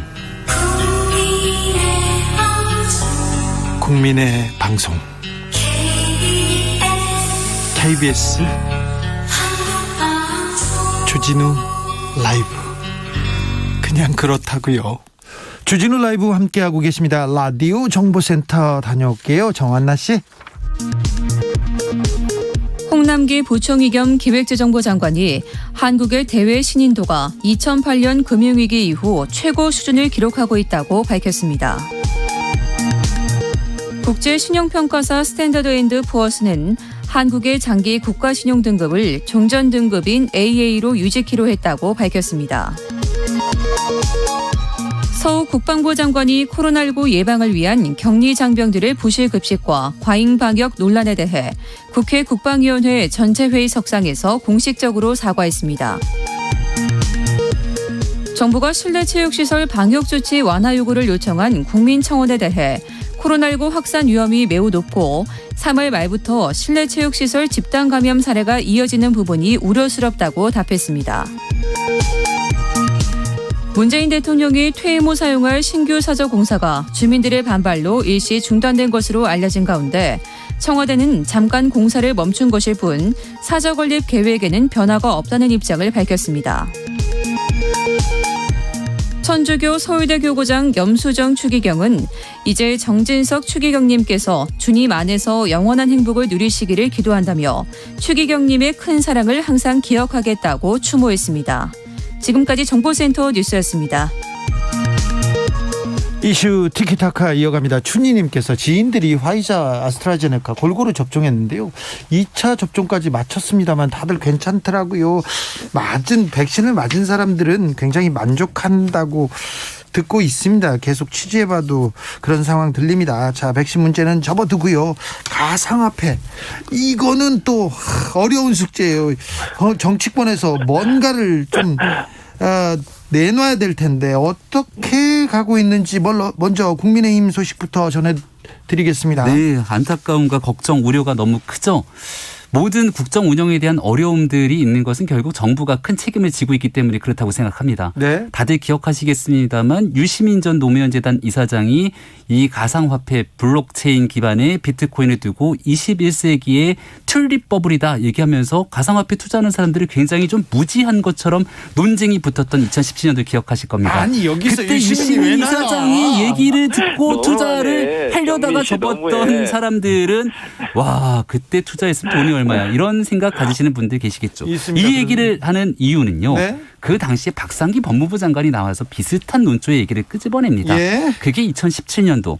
지금 우리는 2021년에 살고 있고 2017년도면 문재인 정부가 국민의 높은 지지를 바탕으로 무엇이든 이니 하고 싶은 대로 할 수 있었던 정도의 힘을 갖고 있을 때 2017, 2018, 2019, 2020 그 황금 같은 골든타임에 이 블록체인 기반의 가상화폐에 대해서 도대체 정부는 무엇을 했는가 한번 꼭 좀 물어보고 싶습니다. 교수님. 그러니까 어쨌든 김병민 의원이 얘기했듯이 그 당시에 뭐 여러 가지 논란이 있었고 그런 부분들은 뭐 좀 부족한 면이 있었죠. 왜냐하면 가상화폐라는 게 처음 생기다 보니까 이걸 어떻게 관리를 해야 되는지 또 사회적으로 논란이 좀 있었고요. 그 당시에는. 요즘은 이제 어느 정도 안정이 됐는데 이제 문제는 아직까지도 정부나 여당이 명확하게 어떤 방향으로 가상화폐를 관리할지, 예컨대 이걸 세금을 어떤 방향으로 물리게 할지, 또 하나는 이걸 어느 부처에서 그러면 담당을 할지 하는 부분에 대한 명확한 기준이 안 세워져 있는 상황이에요. 예컨대 이게 화폐냐 아니면 자산이냐, 이 두 가지 논란도 지금 아직까지 진행되고 있기 때문에 저는 전문가들이 좀 더 함께 참여하고 정부도 좀 논의를 해서 이 가상화폐를 화폐로 볼 건지 자산으로 볼 건지 하는 부분에 명확한 기준을 먼저 세워야 된다고 생각을 하고요. 이게 이제 새로운 어떤 형태의 뭐 화폐라고 제가 단정적으로 얘기할 수는 없습니다만 어쨌든 자산이나 화폐 형태이기 때문에 이 부분에 대해서는 좀 전문가들이 함께 참여한 논의가 좀 있었으면 좋겠어요. 그래야 네.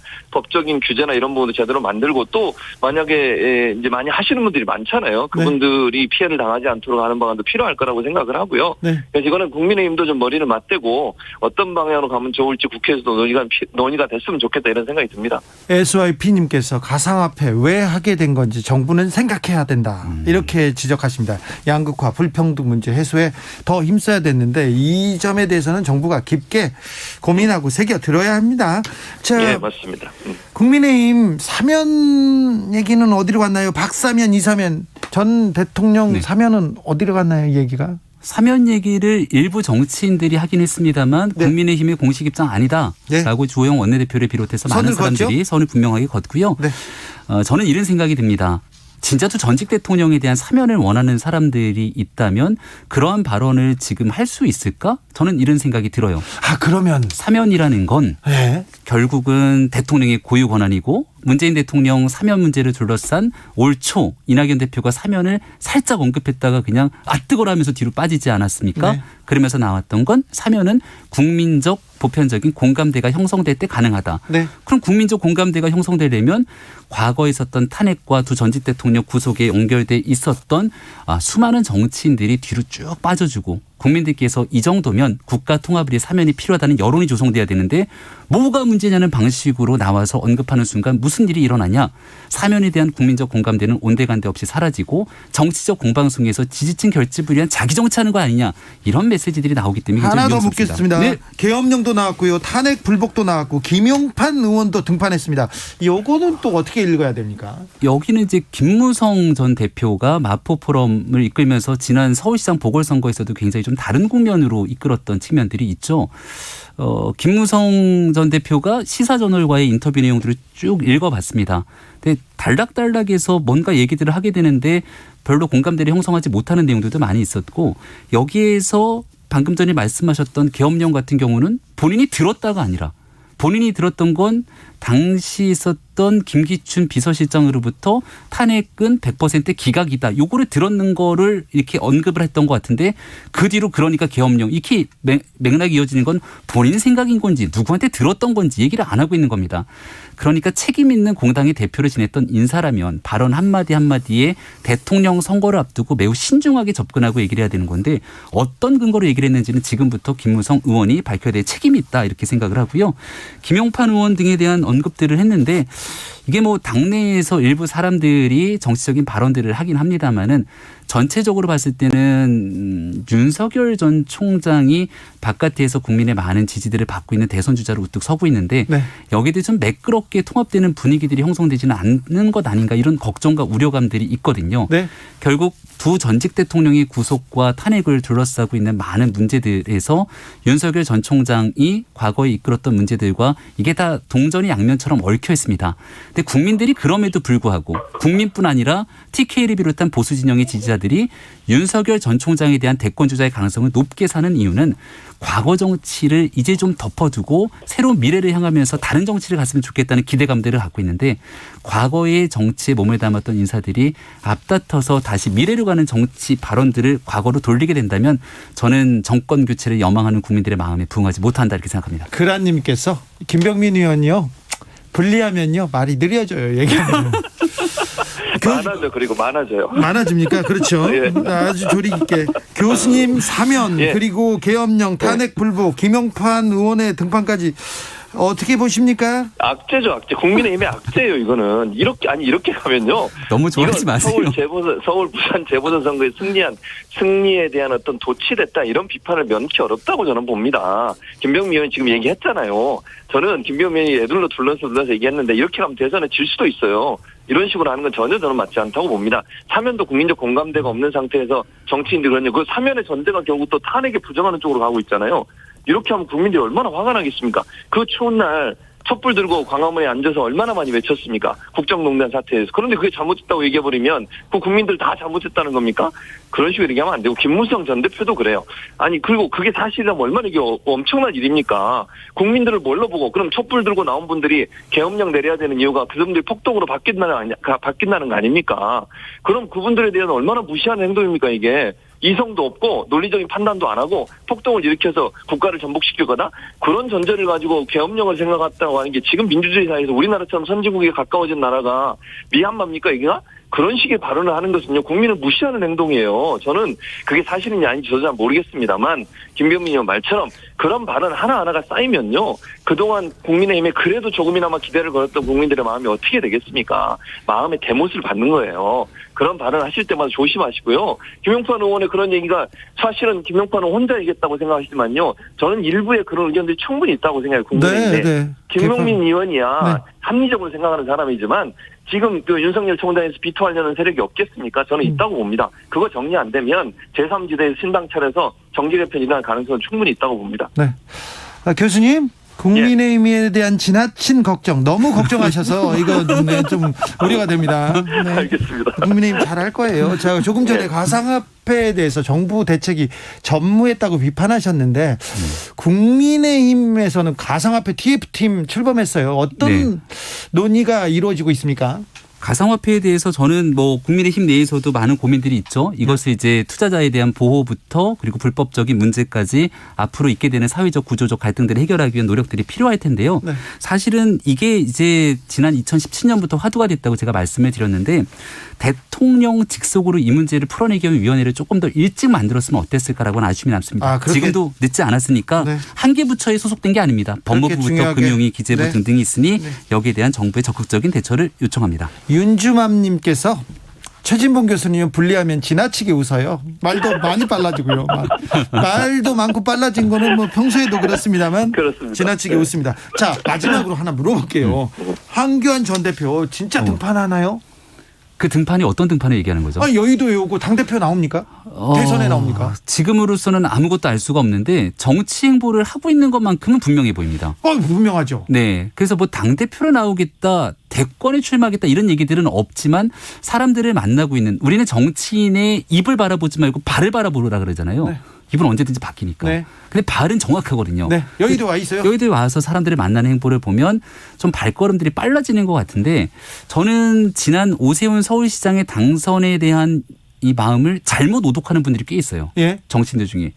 오세훈 서울시장이 지지율이 낮은 상태에서 정치적으로 어려움을 겪고 있다가 따라잡았죠. 그리고 지난번에 있었던 그 무상급식 논쟁 때문에 정치적으로 가능성이 없는 것 아니냐 생각할 수 있는데 어느 날 갑자기 서울시장을 우뚝 서니까 나도 한번 꿈을 꿔봐야지. 이런 생각하시는 분들이 있다면 이건 큰 오판입니다. 아유, 황교안 대표 꿈꾸면 안 됩니까? 오판이죠. 예, 정확한 오판이고요. 네. 국민이 갖고 있는 여망과 기대치가 4.7 보궐선거에 어떻게 나타날지를 확인하고 새롭게 변화하는 방향으로서의 기대감을 갖고 있는데 여기에 대해서 서로가 너도나도 주연이 되려고 하지 말고 좀 뒤로 빠져서 조연의 역할로 정권 교체에 대한 밑거름이 될 수는 없는지. 나경원 전 원내대표는요? 나경원 원내대표는 아직 명확하게 선언하지 않았는데 네. 전당대회의 당권 경쟁을 둘러싸고도 많은 일들이 있을 건데 네. 저는 거듭 말씀드리지만 과거로 회귀하는 당권의 전당대회보다는 이런 거 하지 말고 미래를 향하는 대통령 선거를 위한 전당대회를 가야지만 국민의힘이 국민의 여망을 받아서 대선 승리에 기틀을 다질 수 있다고 생각합니다. 전광훈 목사와 태극기 부대는요? 지금 조용하지 않으신가요? 그러니까요. 전광훈 목사님은 사실 지난 국민의힘 출범 이후 비상대책위원회가 활동하는 기간 동안 어떤 연결고리도 갖지 못한 상태고요. 그리고 지난 기간 동안에도 마찬가지로 코로나라고 하는 여러 가지 어려움이 있었습니다만 광장에서 과격하거나 무리한 시위를 했던 국민의힘의 모습은 찾기 어려웠을 겁니다. 그리고 지난 원내에서도 윤희숙 의원의 5분 발언 등 비록 열세이지만 그 안에서 합리적인 국민의 목소리를 대변하기 노력해왔고 이런 기조를 그대로 이어서 대통령 선거까지 오직 국민의 목소리에 맞춰서 정권 교체에 나설 것임을 다시 한번 말씀드립니다. 오직 국민의 목소리만 듣겠다고 합니다. 교수님. 아니, 그렇게 되기면 좋겠어요, 저는. 김병민 의원이 얘기했던 대로 되면 참 좋겠는데, 저는 우려되는 건 그래요. 이번 당대표 선거에서도 예전에 사람들이 다시 나오고, 예를 들면 주호영 원내대표라든지 나경원 전 원내대표 이런 분들이 당선되면 저는 희망이 좀 없어질 거라고 생각합니다. 개인적인 생각입니다, 물론 이것도. 근데 그런 식으로 가면 안 돼요. 김병민 의원 얘기했잖아요. 쇄신, 그리고 새로운 인물, 참신한 이런 모습 보여줘야 된다고 저는 보고요. 구시대 인물이 나와서는 제가 볼 때 상당히 어려워질 겁니다. 그리고 지금 얘기했던 여러 가지 황교안 전 대표도 그렇고요. 그다음에 정광훈 씨 문제도 그렇고 이런 문제가 다시 불거질 수 있다고 저는 봐요. 그래서 이번에 정말 당대표 선거에서 참신한 인물, 새로운 인물 이런 분들이 좀 전진 배치돼서 그런 쇄신된 모습으로 가지 않으면 또 이게 국민의힘 제가 또 걱정을 하고 있네요. 어쨌든 그러지 않으면 어려워진다. 저는 그래서 김병민 의원이 얘기했던 부분에 동의하고 김병민 의원도 좀 적극적으로 국민의힘에서 역할을 좀 했으면 좋겠어요. 개인적으로. 고맙습니다. 이슈 티키타카 여기서 마무리하겠습니다. 최진봉 교수님 그리고 김병민 비대위원님 오늘도 감사했습니다. 네, 고맙습니다. 감사합니다. 정치 피로, 사건 사고로 인한 피로, 고달픈 일상에서 오는 피로. 오늘 시사하셨습니까? 경험해보세요. 들은 날과 안 들은 날의 차이. 여러분의 피로를 날려줄 저녁 한 끼 시사 추진우 라이브.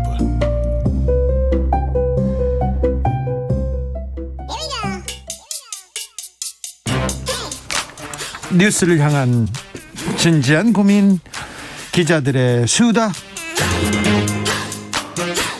라이브 기자실을 찾은 오늘의 기자는 한결의 김민아 기자입니다. 어서 오세요. 네, 안녕하세요. 발로 뛰는 김민아 기자 오셨습니다. 아까도 김병민 의원과 얘기를 했는데 황교안 전 대표가 지금 모습을 드러내고 있어요. 나경원 전 원내대표도요. 맞습니다. 돌아온 황교안 대표 소통왕이 됐는데요. 소통왕이요? 네. 그전에는 안 그랬잖아요. 네, 이번에는 청년들이 좋아하는 부동산, 암호화폐 이런 얘기를 SNS에 가감없이 꺼내면서 청년들과 소통하겠다 이렇게 그 의지를 다지고 있는데 아무래도 대선 그래요? 생각이 있으신 것 같습니다. 아, 당대표가 아니라 대선? 네.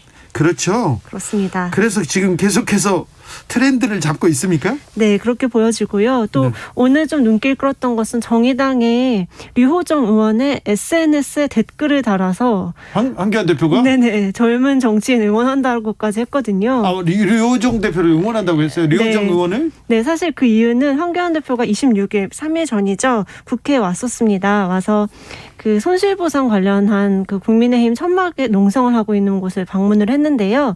거기에 이제 류호정 의원도 방명록에 이름을 남겼던 거죠. 류호정 의원 이름을 어느 당 의원이냐 이렇게 모르는 그 티를 내는 바람에 네. 기자들이 약간 황교안 대표가 류호정 의원 모른다 이렇게 예. 밝혔다고 기사를 했었더니 거기에 대해서 미안하다고 사과한다고 SNS에 댓글까지 남겼더라고요. 네. 굉장히 소통 행보를 보이고 있습니다. 전에 없던 모습입니다. 황교안 네, 대표 맞습니다. 요새 여의도도 오고 많이 좀 활동하시나 봐요. 네, 아무래도 SNS는 거의 한 이틀에 한 번씩은 꼬박꼬박 올리시는 것 같고 아무래도 지금 전당대회도 앞두고 있고 원내대표 선거도 있으니까요. 좀 자신의 그 존재감을 부각하려는 시도는 계속하고 있는 것 같습니다. 나경원 전 원내대표는 지금 당대표 생각이 있는 것 같아요? 네, 사실 나경원 대표는 어떠냐고 당내 사람들한테 물어보면 굉장히 자산이라고 서울 수도권을 대표할 수 있는 다선 의원이 많지 않은 상황에서 또 여성이기도 하고요. 출마를 하면은 흥행은 좀 보장되는 거 아니냐 이런 평가가 많더라고요. 네, 맞아요. 좋아합니다. 인기가 있어요, 당내에서. 네, 또 이번에는 그 4.7 재보궐선거 때 경선에서는 졌지만 당 지지세로 보면 오세훈 후보보다는 좀 높았다고 높았죠. 나왔거든요. 예, 예. 근데 이제 당대표 선거는 당 지지세가 또 중요하기 때문에 나경원 대표도 좀 나한테 승산이 있지 않을까 이렇게 생각하고 있을 것 같습니다. 근데 황교안, 나경원 바로 등판 어떻게 보나요? 당 안팎에서? 네, 사실 이 두 분은 굉장히 인지도 면에서는 굉장히 투톱이죠. 앞에 나서는 것에 대해서는 뭐 나서실 수도 있지 하지만 속으로는 우려하는 목소리가 좀 더 많은 것 같습니다. 네. 아까 이제 김비대 의원님이 말씀하셨듯이 작년에 그 상황을 떠올리게 만드는 게 두 사람이거든요. 네. 황나 네. 투톱이죠. 그래서 뭐 태극기 그 지지 세력과 같이 좀 결탁을 했다든지. 그렇죠. 자연스럽게 떠올릴 수밖에 네네. 없죠. 나경원 대표가 뭐 빠루를 들고 패스트트랙 국면에서 좀 동물국회를 만들었다든지 이런 그림이 자꾸 떠오르게 만드는 거는 당에는 크게 도움은 안 되는 것 같긴 합니다. 자, 나경원 전 대표는 네. 친이계 사람으로 불리기도 하지만 또 뭐 당내 지지세가 세요. 그런데 지금 네. 원내대표 선거할 때 이렇게 친이, 친박, 친유승민 이렇게 나뉘고 있잖아요. 맞습니다. 어떻게 돼가고 있어요? 이게 정말 처음에는 그 지역구도로 의원들이 투표하지 않을까 이렇게 봤는데 안으로 더 파고들수록 개파가 다시 드러나는 것 같습니다. 그렇죠. 개파간 이게 지금 얘기가 그대로 드러나요. 네. 지금 사면 얘기도 이명박계에서 지금 다 띄우고 있는 거거든요. 맞습니다. 그리고 김용판 의원이 등판해서 과거에 네. 있었던 얘기를 하고 탄핵 불복 얘기를 하는 건 또 친박계에서도 또 이렇게 얘기를 하고 이 문제 정리하고 가야 된다. 탄핵에 앞장섰던 사람들은 대표를 못 뽑는다. 이런 시각 있잖아요. 맞습니다. 되게 공교롭게 지금 이 시기에 이런 얘기가 계속되고 있는 거는 아무래도 그 물밑에 있던 개파들이 조금씩 얼굴을 내미는 거 아닌가 이렇게 판단할 수밖에 없고요. 원내대표 대표 선거에 지금 개파 간 갈등이 본격적으로 시작됐어요. 네, 맞습니다. 자, 김기현, 주호영 원내대표는 이제 그만두셨죠? 네, 이제 30일 내일 금요일이면은 그만두고 새로운 원내대표가 나오죠. 주호영, 권성동 이렇게 한 묶음으로 보죠? 그게 왜 그러냐면 사실은 영남당 논란 때문이었습니다. 네. 김기현 의원이랑 주호영 대표 다 영남권이기 때문에 둘 다 당지도부에 들어가면 너무 영남권 색채가 강하다 이렇게 비판을 피할 수가 없죠. 네. 근데 이제 또 파고들어 봤더니 주호영 원내대표, 권성동 의원 모두 비박계로 분류되고 네. 또 탈당 경험이 있고 바른정당 창당을 같이 했던 그런 인맥이 또 있습니다. 그렇죠. 네, 서로 좀 이렇게 딱 네. 맞는 거죠. 뭔가. 네, 연결고리가 그래서 둘을 네네. 세트로 봅니다. 네, 맞습니다. 그래서 지금 김기현 그 의원한테도 좀 관심이 쏠려 있잖아요. 사실 김기현 의원은 그 개파 색채는 굉장히 옅은 분이고 친 이명박계로 분류되기도 합니다. 네. 그럼에도 불구하고 권성동은 안 된다라는 이제 친박계의 어떤 비토 여론을 네. 김기현 의원은 약간 좀 이용을 해서 친박계의 지지를 좀 받는 측면이 없잖아 있습니다. 그런데 그러면 친이계에 득세네요. 그렇죠. 지금은 이제 당내에 친이계가 굉장히 많이 분포가 돼 있고 그 친박계도 지금 그러니까 사실 뭐 충청권이나 강원권 이런 쪽은 중진 의원들이 많을 수밖에 없거든요. 네. 그 지역을 이제 잘 갖고 왔던 사람들한테 또 공천을 줄 수밖에 없는 상황이었는데 그쪽 중심으로는 사실 친박계도 적지 않고요. 네, 굳이 분류하자면 국민의힘 김용판 의원은 친박계로 분류될 텐데. 네, 그렇죠. 김용판 의원이 윤석열 전 검찰총장한테 세게 들이받았습니다. 맞습니다. 김용판 의원한테 왜 오늘이냐라고 질문했더니 1년 동안 기다려왔다라는 대답을 하더라고요. 오늘이요? 네. 그러니까 1년 전부터 이 얘기를 너무 하고 싶었는데 네. 참다 오늘에서야 말한다. 이런 취지였습니다. 오늘 기자회견 했습니까? 네, 맞습니다. 기자회견을 했어요. 작심 발언을 했습니다. 네. 뭐라고 했어요? 오늘 오전에 작심 기자회견을 해서 윤석열 전 검찰총장을 향해서 과물탄계 라는 사자성어를 썼는데요. 네. 과실을 범했으면 즉시 고치라는 뜻입니다. 네. 그러니까 윤석열 전 검찰총장이 검사 시절에 수사했던 내용에 과실이 있으니 그거를 고치라, 즉 사과하라는 이야기였습니다. 국정원 댓글 사건 관련한 수사 말하는 거죠? 네, 맞습니다. 2013년으로 거슬러 올라가는데 당시 2012년부터 시작된 건데요. 김용판 국민의힘 의원이 당시 서울시 경찰청장이었습니다. 네. 다 기억하시다시피 그해 12월 달에 대통령 선거가 있었고요. 그리고 TV 토론이 있었어요. 맞습니다. TV 토론이 있었는데 문재인, 박근혜 둘이 부딪혀서 박근혜 후보가 굉장히 중요한 얘기를 합니다. 네. 이 댓글 관련된 거는 다 끝났다 뭐 그런 식이었죠? 네, 맞습니다. 또 공교롭게도 그 선거가 12월 19일이었는데 16일에 경찰이 그 중간 수사 결과를 발표하면서 이건 문제가 없다라는 식의 그 보도자료도 배포합니다. 박근혜 후보가 TV 토론을 하고요. 밤 맞습니다. 늦게 김용판 서울경찰청장이었습니다. 당시 그분이 시켜가지고 경찰에서 수사해봤는데 이거 문제 없다고 이렇게 발표를 해요. 네, 맞습니다. 그래서 이게 굉장히 정치적으로 큰 문제가 돼서 네, 정치에 개입했다는 비판을 피할 수가 없었고요. 예. 그래서 이제 당시 그 민주당에서 김용판 청장을 고발을 하고 네. 그래서 수사에 들어가게 됐습니다. 검찰이 수사를 하면서 박근혜 정부 들어서 국정원 댓글 사건을 수사하면서 김용판 한쪽은 원세훈의 국정원 댓글 이렇게 수사를 하기 시작했습니다. 그때 수사팀장이 누구였냐? 바로 윤석열이었죠. 네, 그렇습니다. 그때 검찰총장이 누구였냐? 최동욱이었습니다. 네, 맞습니다. 최동욱 총장은 국정원 댓글 수사를 했다는 이유로 이제 날아가죠. 그렇죠. 그리고 뭐 윤석열 전 총장도 좌천되곤 합니다. 그런데 그 당시 수사팀의 얘기를 들어보면요. 원세훈 국정원 수사보다 김용판 경찰 수사가 훨씬 어려웠다. 더 못하게 했다. 이런 얘기를 그 당시에 했어요. 제가 네. 취재 열심히 했거든요. 예, 맞습니다. 선배 취재 열심히 하셨던 거 저도 기억하고요. 오늘 이제 기자회견에서 김용판 의원이 이렇게 말했습니다. 한때 저를 국기 문란범에 누명을 씌워서 씻을 수 없는 상처를 줬다.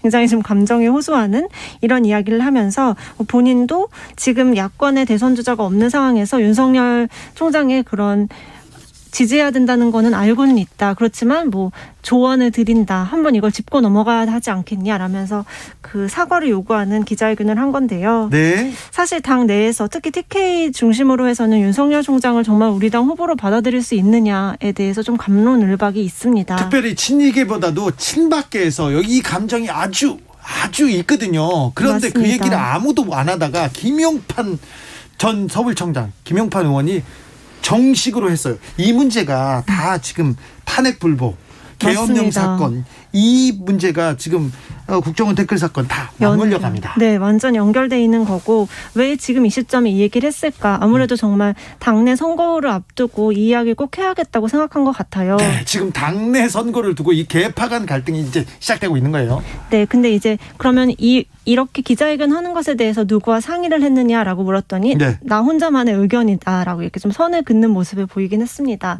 그렇지만 뭐 TK에서는 반응이 나쁘진 않을 거라고는 추측이 되는데요. 네. 아무래도 뭐 검증한다는 측면에서라도 이제 김용판 의원이 그렇게 밝혔는데 검증한다는 측면에서라도 윤석열 총장을 한번 짚고 넘어가야 된다라는 의견은 지지층 중에 많은 분들은 아마 공감을 할 것이라고 예상이 됩니다. 아, 그래요? 대통령 사면 얘기가 나왔을 때 박근혜 친박 의원들 사이에서는 아니 조용히 있어서 국민들한테 조금 호응을 받고 해야지 지금 무슨 소리냐 하면서 당내에서는 박사면 이사면으로 갈렸어요. 네, 맞죠. 친이계가 지금 그냥 목소리를 높이면서 그르치고 있다고 그 얘기가 있었잖아요. 네네, 맞습니다. 근데 여러 지금 얘기가 나오는 게 국민의힘에서는 친박계 친이계 해묵은 갈등이 다시 반복되는 거 아니냐 이런 네. 해석도 있어요. 네, 정말 그렇고요. 또 사실 윤 전 총장 입장에서는 오늘 기자회견을 어떻게 봤을까 좀 상상을 해봤습니다. 네. 이제 당내에서 윤석열 모시기에 굉장히 혈안이 돼 있었는데 이런 이야기가 표출이 되니까 조금 더 고민하게 되지 않을까 이런 분석도 많이 나오고요. 그렇겠죠. 엄청 화냈겠죠. 국정원 댓글 수사 자기가 열심히 했다고 지금 자부심이 있는데. 네, 또 당 입장에서는 뭐 중도부터 우파 모두를 통합해서 야권 대통합 이루고 내년에 대선에서 승리하겠다 이런 주장을 하고 있는데 사실 중도층이 보기에 김용판 의원의 이런 그 기자회견은 약간 좀 거리감을 느끼는 그런 발언이 아니었나 싶습니다. 국정원을 동원해가지고 댓글 달고 선거운동한 것을 또 끄집어내고 맞습니다. 정치에 경찰이 개입했던 얘기를 또 끌고 오면 보편적인 국민 정서에는 굉장히 좀 그렇죠. 아무래도 떨어져 있을 텐데요. 네, 거기에 이제 합당을 국민의당이랑 진행을 하고 있지 않습니까? 예? 거기에 권은희 원내대표가 있는데요. 그렇죠. 굉장히 또 미묘한 관계여서 이것도 주목이 되는 측면 중에 하나입니다. 다시 국정원 댓글 사건이 지금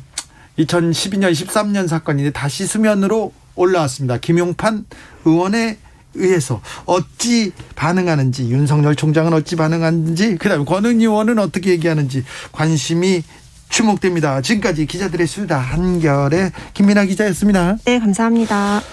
교통정보센터 다녀올게요. 오수미 씨. 네, 이 시각 교통정보입니다. 지금 중앙고속도로 대구 방향으로 중령터널 2차로에 승용차가 고장으로 서 있습니다. 미리 차로 변경에 유의를 해주셔야겠고요. 반대 부산 쪽으로는 퇴근길 정체 시작되면서 대저분기점부터 삼락까지 3km 구간에서 막히고 있습니다. 중부 내륙고속도로 지선 대구 방향으로는 남대구 진출로 빠져나가기가 어렵고요. 서대구에서 금호 분기점까지도 천천히 지나가고 있습니다. 경부 고속도로 서울 방향 남사에서 동탄까지와 기흥동탄에서 수원까지 밀려 지나가고 있고요. 다시 판교 분기점에서 주춤합니다. 또 달래내에서 한남까지 11km나 막히고 있습니다. 영동고속도로 인천 가는 길 신갈 분기점 부근에서 밀리기 시작해 동수원에서 부곡까지는 10km로 정체 길이가 가장 길고요. 다시 돈대 분기점에서 반월터널, 월곶에서 도로 끝까지 답답한 흐름입니다. 지금까지 KBS 교통정보센터였습니다.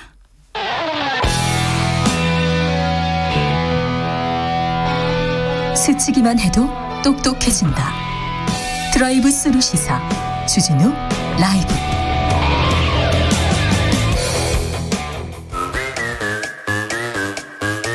모두 정숙해 주십시오. 재판 5분 전입니다. 재판부 입장하고 변호사들 들어왔습니다. 그럼 사건 번호 0428 오늘의 재판 시작하겠습니다. 양지열 변호사 출석했습니까? 네, 안녕하세요. 양지열입니다. 박지훈 변호사 출석했나요? 네, 출석했습니다. 네, 오늘은 하루 종일 상속세 납부 사회환원 고 이건희 삼성전자 회장의 유산을 두고 시끄러웠습니다. 그렇죠. 상속세가 일반 사람들은 아주 쉽게 말씀드리면 한 10억 정도를 상속을 한다면 네. 공제가 엄청 많습니다. 네. 동거 가족 공제, 부모 자식 공제. 그래서 10억 정도는 상속세를 내지 않고요. 만약에 20억을 받았다라고 하면 그 나머지 10억에 대해서 상속세를 이렇게 부과하는. 잠시만요. 방식입니다. 10억 정도 상속받아도 세금 안 내요? 안 냅니다. 아, 진짜요? 되게 좋아하시네요. 상속세를 낸다 하면 얼마가 됐든지 간에 상속세 나왔어 조금이라도 엄청 냈어 부자예요. 엄청 부자인 거예요. 엄청 부자예요. 우리 같은 이제 일반인들은 여기 방송 듣고 계시겠지만 상속 어지간해 받아서는 상속세 내지를 못해요. 아이고 아버지. 내고 싶어도 낼 수 있는 능력이 안 됩니다. 아이고. 네. 저도 아버지 돌아가셨는데 상속세를 못 냈습니다. 네. 그런데요. 그런데 이제 일정 그 금액 이상이 되고 그러면 상속세율이 상당히 높아요. 그렇죠. 50%에 가까울 수 있는데 네. 특히 이제 지금 같이 주식 같은 걸로 이제 받았을 때는 네. 할증 같은 게 꽤 됩니다. 네. 최고 주주일 때 할증되고 해서 이게 지금 상속 자체가 12조로 계산이 됩니다. 네. 삼성 관련해서 네. 아마 이 12조는 우리나라 상속세 역사상 최고, 전 세계적으로도 거의 최고라고 지금 얘기를 하고 있거든요. 아니, 그런데 다른 데서는 또 다른 다른 쪽으로 환원하거나 그렇죠. 냈기 때문에 이건 좀 어쨌든 상속세로 따졌을 때는 아주 역대적인 세계적인 규모다 이렇게 얘기할 수 있을 것 같아요. 근데 이게 액수가 이렇게 높다 보니까 약간 좀 착시 내지는 오해를 빚기 쉬운 것 같아요. 뭐 언론들이 이렇게 기사를 쓴 거 보면 굉장히 그 기자분들이 뭐 흥분하신 것 같이 기사를 그렇죠. 너무 걱정해요. 막 사회에 환원한다는 등 어떻게 낼 건지 모르겠다는 등 막 이렇게 12조 13조를 계속 지금 세금 내야 되는데 어떻게 걱정하는데 상속받는 재산이 일단 많습니다. 어마어마하게 많아요. 이거를 계산을 했었을 때 따진 게 지금 주식 가치를 따졌을 때 한 20조 가까이 된다고 그래서 그걸 12조 된다고 하는데요. 다른 것까지 합하면 훨씬 넘죠. 사실 부동산 사실 삼성이 보유하고 있는 부동산은 시가를 따지기가 어렵다라는 얘기가 있고요. 네. 그냥 다른 거 제외할게요. 이재용 부회장 재판 받고 있는 거 관련해서 삼성전자를 사실은 거의 무상으로 자기가 차지했잖아요. 그렇죠. 시가총액이 500조예요. 500조인데 지금 더 넘죠? 지금 더 넘죠. 1분기에 9조 3천억 원의 이득을 봤어요. 순이익이에요. 순이익입니다. 이거는 매출이익도 아니고요. 1053님께서 보통 상속받으면 상속을 얼마 받는지 뉴스에 나오는데요. 삼성 관련해서는요. 상속을 얼마 받는지 뉴스는 안 나오고 상속세가 얼마인지 뉴스만 나오는 것 같아요. 마치 돈은 안 받고 세금만 내는 것 같아요. 딱 제가 하려던 말씀이 이거 정말 예리하신 분이에요. 이게 기자분들이 그거는 기사를 찾아봐도 제대로 나오지가 않아요. 네. 그래서 12조 13조 적다는 돈이 아니라 그만큼 어마어마하게 했고 그나마도 상속세 납부 안 하고 비정상적으로 이 삼성 물려받았다는 의혹으로 지금 감옥 가 있잖아요. 네. 그게 무슨 12조 13조가 큰 돈이지만 이거 대단한 일이 아닌 거예요, 사실은. 이 12조는요. 이렇게 말하면 됩니다. 주식은 속일 수가 없어요. 네? 주식은 아마 이 3남매죠. 이 3남매하고 그 홍라이 여사가 받을 건데 이 상속이 된다 그러면 어쨌든 간에 4명이 가져갈 거니까요. 상속인들이니까 그 사람들이. 문제는 주식은 눈에 다 시가가 다 나와 있어요. 19조예요. 20조. 그거에 대한 상속세가 12조라는 거예요. 네. 나머지는 사실은 부동산이나 양 변호사 좀 이따 얘기를 하겠지만 고가의 미술품들이 있어요. 그거는 뭐 계산 자체도 안 되고 있어요. 아직까지. 네. 그래서 사실은 눈에 딱 띄는 것만 12조다. 네. 근데 그거 엄청 많다라는 식으로 지금 기사가 되고 있는 상황이죠. 근데 훨씬 더 많을 것이다. 많은 재산을 받는 거고 그리고 삼성전자의 가치만 뭐 500조, 800조 얘기하는데 엄청나죠. 네. 2257님께서 상속받는 게 죄인가요? 죄라고 얘기한 사람은 없습니다. 그런데 이분께서는 징벌적 상속세 아니냐 이렇게 좀 지적하는 것 같아요. 계속 얘기를 하지만 전혀 징벌식 이거는 모든 국민이 똑같습니다. 제가 말했다시피 가난한 사람들, 뭐 받지 못했던 사람들 10억까지는 공제가 되지만 그 이상이 되면 누진 세율이 적용돼 가지고 10%부터 계속 올라가서 금액이 크면 50%까지 세율이 소득세도 마찬가지고요. 다 그래요. 다 누진세는 적용하는 게 이렇게 들어가요. 아무튼 죽음과 세금만큼은 피할 수가 없어요. 그래서 내야 됩니다. 그런데 오늘 삼성이 상속세를 내면서 여러 얘기를 했습니다. 그런데 2008년 특검 얘기를 해야 되죠? 그렇죠. 2008년에 특검의 당시 이건희 회장입니다. 네. 차명 재산이 그때 밝혀졌어요. 4조 5천? 4조 5천을 조세를 포탈했다는 혐의가 밝혀졌고 이것 때문에 경영에서 물러났던 적이 있는데 그때 이런 얘기를 했거든요. 이거 관련해서 다 세금 내겠다. 이거 내 잘못했던 거 다 사회 환원하겠다라고 했는데 그 이후에 얘기가 없었어요. 환원이 안 됐어요. 그 사이에 뭐 좀 넘어져 버렸고 뭐 그래가지고 그런 상황에서 이 돈 자체가 뭐 좀 기부가 돼야 되는 상황이 아닌가. 또 그 얘기가 좀 되고 있어요. 근데 이건희 회장 구속까지 또 되셨었잖아요. 재판받고. 구속됐나요? 구속은 안 됐어요. 구속은 안 되고 수사받았죠. 집행유예 받았어요. 회장에서 물러나고요. 외국으로 나갔고요. 집행유예 받았어요. 구속은 안 됐었어요. 그리고 사면 받았고. 사면 받았죠. 나중에. 원포인트 사면 받았습니다. 그래서 경실련에서 이건희 회장 약속대로 6조 원 기부해야 되는 거 아니냐 이런 얘기도 합니다. 그렇죠. 그리고는 이재용 부회장이 지금 세금을 낸다. 이게 큰 뉴스가 됐고요. 그다음에 기부한다. 그 이후에 사면 여론 계속 나옵니다. 사면 물살 해야 되는 거 아니냐. 사면론 힘 받을 듯 바람 탈 듯 계속 기사가 나오더라고요. 계속 제가 뭐 여기서도 말씀드렸지만 배터리와 관련돼서 LG하고 SK가 미국에서 잘 해결이 됐다고 하니까 그럼 이제는 반도체다라고 하면서 중국 그리고 미국이 지금 이제 전기 자동차 관련해서 배터리 반도체 계속해서 많이 공급이 될 건데 그 세계 시장을 삼성이 이때 차지해야 된다. 근데 중국에 밀리고 있다. 이재용 부회장이 없어서. 그리고 얼마 전에는 가장 눈에 띄었던 부분은 정부도 못 뚫었던 백신 구하는 거 이재용 부회장이 뚫었다. 근데 정부가 그 다음 날이니까 바로 2천만 명분 확보했다 발표를 해서 확 죽었고요. 네. 그러니까 모든 사회적 주요 이슈를 어떻게든지 하여튼 이재용 부회장하고 연결시키려고 하는 게 좀 너무 눈에 보이지 않아요? 그러니까 백신 연결시키는 건 저는요 좀 보면서 이건 좀 너무 심했다. 네, 이해는 됩니다. 이해는 뭐 제 개인적 얘기가 좀 그런데 삼성 관련된 곳에서 뭐 무슨 뭐 강의 같은 얘기가 나오니까 너무 좋더라고요. 저도. 뭐라고? 네? 삼성 쪽에 뭔가 뭐 강의 비슷한 얘기가 저한테 들어온 적이 있어요. 법률 강의 같은 거. 그런 좀 나도 삼성 욕 좀 그만할까 이런 생각이 들 정도로. 거기 가면 돈이 달라요. 강연비가. 돈이 말도 안 되게 달라요. 네. 그 자본의 힘이라는 게 무시를 못할 것 같아요. 네. 뭐 저는 이 기자들이 결국은 광고하고 연관성이 없다고 말할 수는 없는 거거든요. 그렇죠. 그 돈이 들어오기 때문에 이런 어떤 자꾸 눈여겨보는 것 같아요. 백신도 이재용 부회장이 하면 될 거다.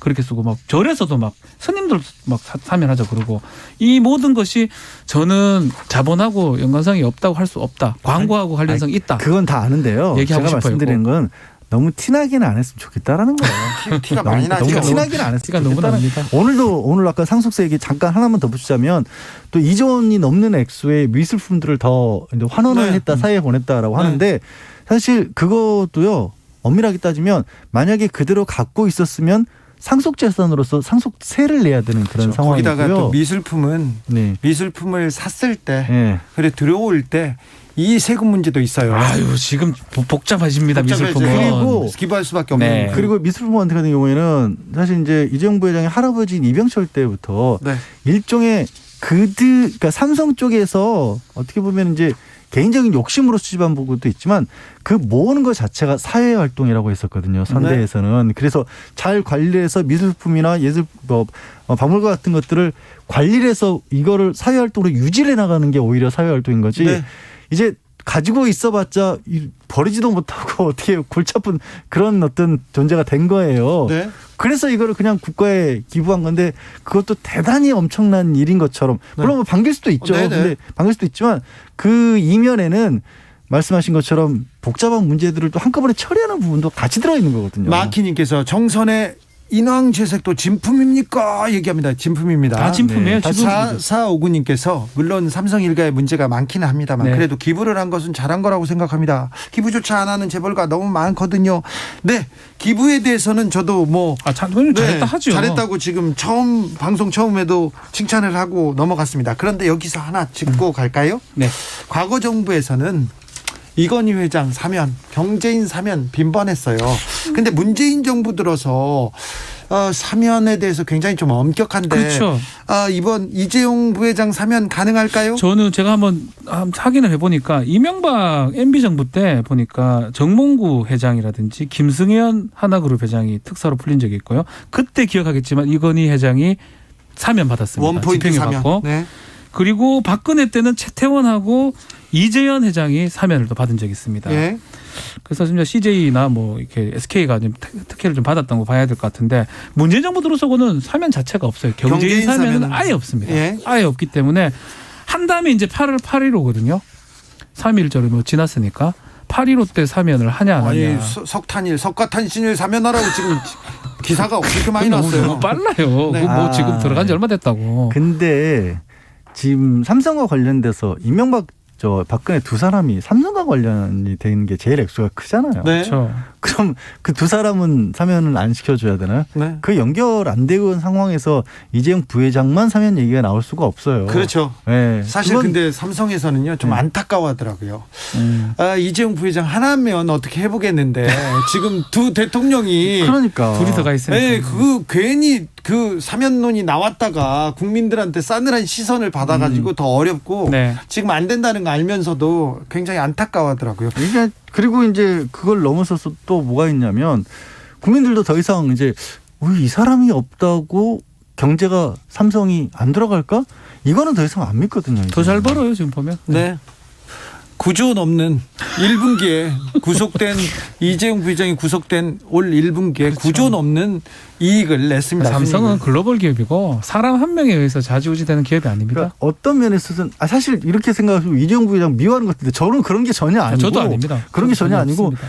그 언제까지 대한민국이라는 나라에 세계 1위 기업이 한 사람이 의존한다는 걸 공식적으로 인정하는 그런 사회가 돼야 되냐고. 그게 오늘 리스크가 크면 글로벌 기업이 맞지도 않는 거죠, 사실은. 고석희님께서 통일도 이재용에게 맡기자. 예? 통일을 하게 된다면 그렇다면 사면 해준다 이렇게. 야, 뭐 우주여행 뭐 다 맡기자 그래 보자 한번 진짜로. 아니 그건 한다면 나 찬성할게요.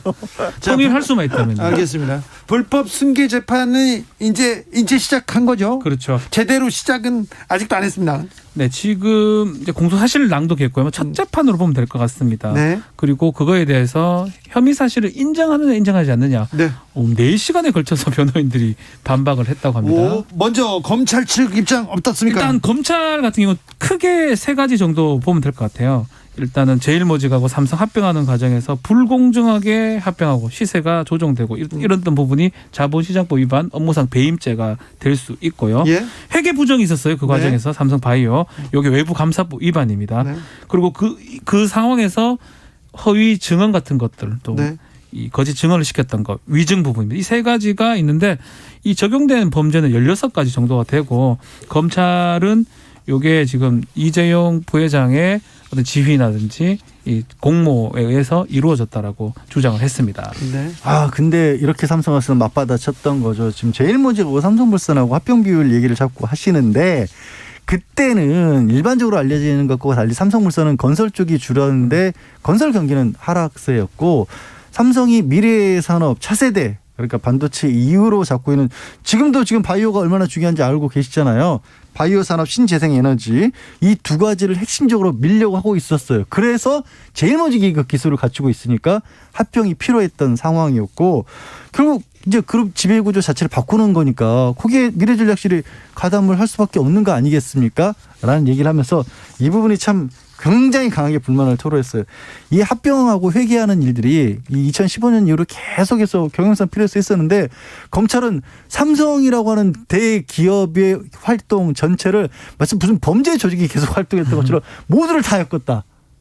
이렇게. 그렇게 삼성에서 주장하는데 예. 이 관련 당사자들 실무를 봤던 사람들은 사법 처리됐잖아요. 그렇죠. 이거 관련해서 증거인멸죄로 이미 처벌을 받은 사람들이 있습니다. 실형도 있고요. 집행유예 받은 경우도 국민연금에서 있고요. 또 그리고 홍완선, 문영표죠. 문영표 같은 경우 이사장 같은 경우는 벌써 징역형을 받아서 아직 감옥에 나왔나요? 제가 정확하게 모르겠습니다. 벌써 한 2년 됐어요? 오래됐거든요. 네. 본인들은 일단은 공모를 했다라고 해가지고 처벌까지 받았습니다. 네. 그리고는 부회장이 플랜 B는 없다. 이재용 부회장이 직접 지시를 해가지고 자기네들이 뜻을 바꿨다는 얘기도 있었습니다. 그렇죠. 자, 그런데요, 이 재판 어떻게 됩니까? 얼마나 걸립니까? 저는 꽤 오래 걸릴 것 같아요. 그렇겠죠? 상당히 상상을 초월할 정도의 지금 증인 신청이 지금 들어가 있거든요. 일단 범죄 사실을 부인하고요. 부인하면서 증거를 부인하면 그 진술을 했던 사람을 법정에 데리고 오는 게 법정 진술하는 게 원칙입니다. 그렇죠. 지금 그 사람들이 검찰이 지금 250명 정도 증인 신청을 한다고 그러고 우선 1차로 12명, 2차로 50명 정도 증인 신청을 했다고 그러거든요. 1차 증인 12명은 법원에서 받아들였고요. 12명 와서 네가 아닙니다. 한 명당 저는 한 2명 정도 할 수 있을까요? 하루에 2명 못할 것 같아요. 이거 많으면 하루에 1명 정도 한다면 공판이요. 일주일에 2번 한다고 가정하더라도 이거는 전 6개월 넘어간다고 봅니다. 6개월이라니요. 한 3년은 잡아야 될 거예요. 저는 한 7년 예상. 그래도 일반적으로 이제 구속기간 만료가 이제 6개월 정도로 보니까 그래도 6개월 안에는 좀 할 수 있도록 해야 되는데 어떻게 운영하냐에 따라 달라지는데 사면 같은 게 좀 급물살을 타면 재판 빨리 전개를 할 거고요. 그게 아니라면 재판 엄청 끌 겁니다. 다음 정부 들어올 때까지. 그럴 수밖에 없어요. 정치권 상황을 보고 그렇겠죠. 이렇게 재판이 진행되겠죠. 다음 문제로 가보겠습니다. 다음 재판은 가상화폐 관련된 재판입니다. 가상화폐 가히 열풍입니다. 그런데 내년부터는 이제 세금을 낸다면서요? 코인으로 돈 벌면. 야, 이 가상 자산이라고 표현합니다. 은성수 금융위원장은 화폐라고 말하지 화폐라고 말하지 말라고 하죠. 중앙은행에서 한 게 아니기 때문에 가상 자산 투자자 보호는 할 수 없지만 너가 돈을 벌었으면 세금은 내라. 네. 라고 하기 때문에 지금 가상화폐 등등 지금 운영하는 또 특히 20, 30대 많습니다. 되게 화가 나 있어요. 야, 보호는 안 해주면서 세금을 왜 내라 하느냐. 지금 이렇게 논란이 되고 있습니다. 그러니까 지금 가상 자산, 가상 화폐 이런 얘기가 나오는 것 자체가 그러니까 이런 뭐 가상 화폐라고 부르는 가상 자산이라고 부르든 간에 가장 중요한 게 기존 국가가 가지고 있는 아니면 뭐 달러 중심으로 했던 우리 현재 금융 체계를 대체하겠다라는 거거든요. 네. 그 어떻게 보면 기성 체제에 대해서 반대하는 걸로 나왔기 때문에 어느 국가든지 간에 이 가상화폐, 가상자산을 좋아하는 국가는 없어요. 네. 근데 하지만 또 현실은 뭐냐면 박병호 선생님 너무나 많은 사람들이 하고 있고 4월에 제일 많았을 때는 하루 거래량이 24조였어요. 그러니까 이거를 이 정부에서도 저는 그래요. 규제가 어느 정도 필요한 거 맞고 세금 매겨야 되는 거 맞다라고 보는데 그걸 하려면 최소한 안정적인 거래라도 할 수 있는 곳을 제공해 준 다음에 네. 여기서 안정적인 거래가 뭐 손해보면 메워주라 이건 아니에요. 네. 지금은 문제가 너무 난립을 하고 있어서 네. 그리고 막 해킹해서 막 몇억 원을 막 몇십 조 만에 그냥 자기 계좌에서 돈이 빠지는 걸 지켜봤다 이런 뉴스들 나오잖아요. 네. 그런 거는 최대한 막은 다음에 그 다음에 우리가 장은 그래 보호를 쳐줄게 대신에 거기서 돈 보시면 내셔라 이렇게 해야죠. 그게 같은 말이라도 이거 아무것도 뭐 자산도 아니고 뭐 화폐도 아니고 안 돼. 그러면서 돈은 세금 빼갈게 이렇게 얘기를 하면 이게 받아들이기 힘들어요. 사실 그렇게 얘기를 하지 않아도 또 언론에서 또 그렇게 쓰는 측면도 있잖아요. 사실은 쉽지 않아요. 저기 뭐 계속 얘기하지만 주식 시장 같은 경우는 딱 정해져 있어요. 시간 정해져 있죠. 공유를 하지 않죠. 네. 야, 가상화폐는 뭐 지금 새벽이든 밤이든 낮이든 언제든 365일 뭐 풀가동이거든요. 아니 자산이고 화폐면 어느 정도 좀 안정성이 있어야 되는데 불안합니다. 네, 10분 만에 30분 만에 막 100배씩 1000배씩 1000배까지도 올라. 저는 뭐 얘기하긴 저희 집에 처가 이거 좀 합니다. 그래요? 약간 하는데 어때요? 뭐 그 인상이 불가불가 웃었다 울었다가 막 바로 그냥 몇 분 단위로 얼굴이 변합니다. 네. 그럼 얼굴 보면 알아요. 엄청 올랐구나, 엄청 떨어졌구나. 아 그래요? 그 모습을 보면서 이거는 거의 도박에 가까운 거예요. 저는 그런 생각이 좀 많이 들더라고요. 그러니까요. 처가에 들으면 안 되는데. 아 그래요? 다 알겠어요. 예.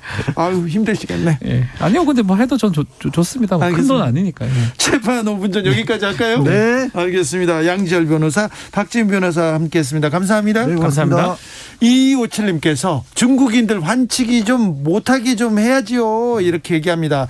이거 중요합니다.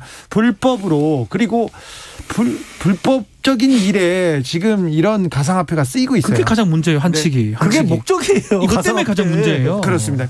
2000번님께서는 이런 또 글을 보내주셨습니다. 이재용으로 삼행시를 지어. 좀 들어보고 싶네. 원래 저 주진우 라이브 청취자들이 이렇게 좀 수준이 있습니다. 자, 그러니까 이제는 사면이 대수가 아닙니다. 재벌의 불법 관행을 꺾어야 해요. 용서와 법 적용에 차별이 없어야죠. 와, 멋지시다. 야. 재판 5분 전 여기서 마치겠습니다. 네, 고맙습니다. 오늘도 수고하고 지친 자들이여 여기로 오라. 이곳은 주기자의 시사 맛집 주토피아 주진우 라이브.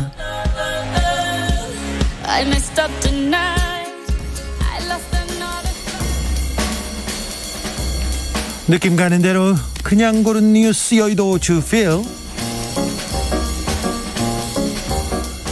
벼락거지 위로하는 팩트 하나. 주식 3명 중 2명 손해봤다. 중앙일보 기사인데요.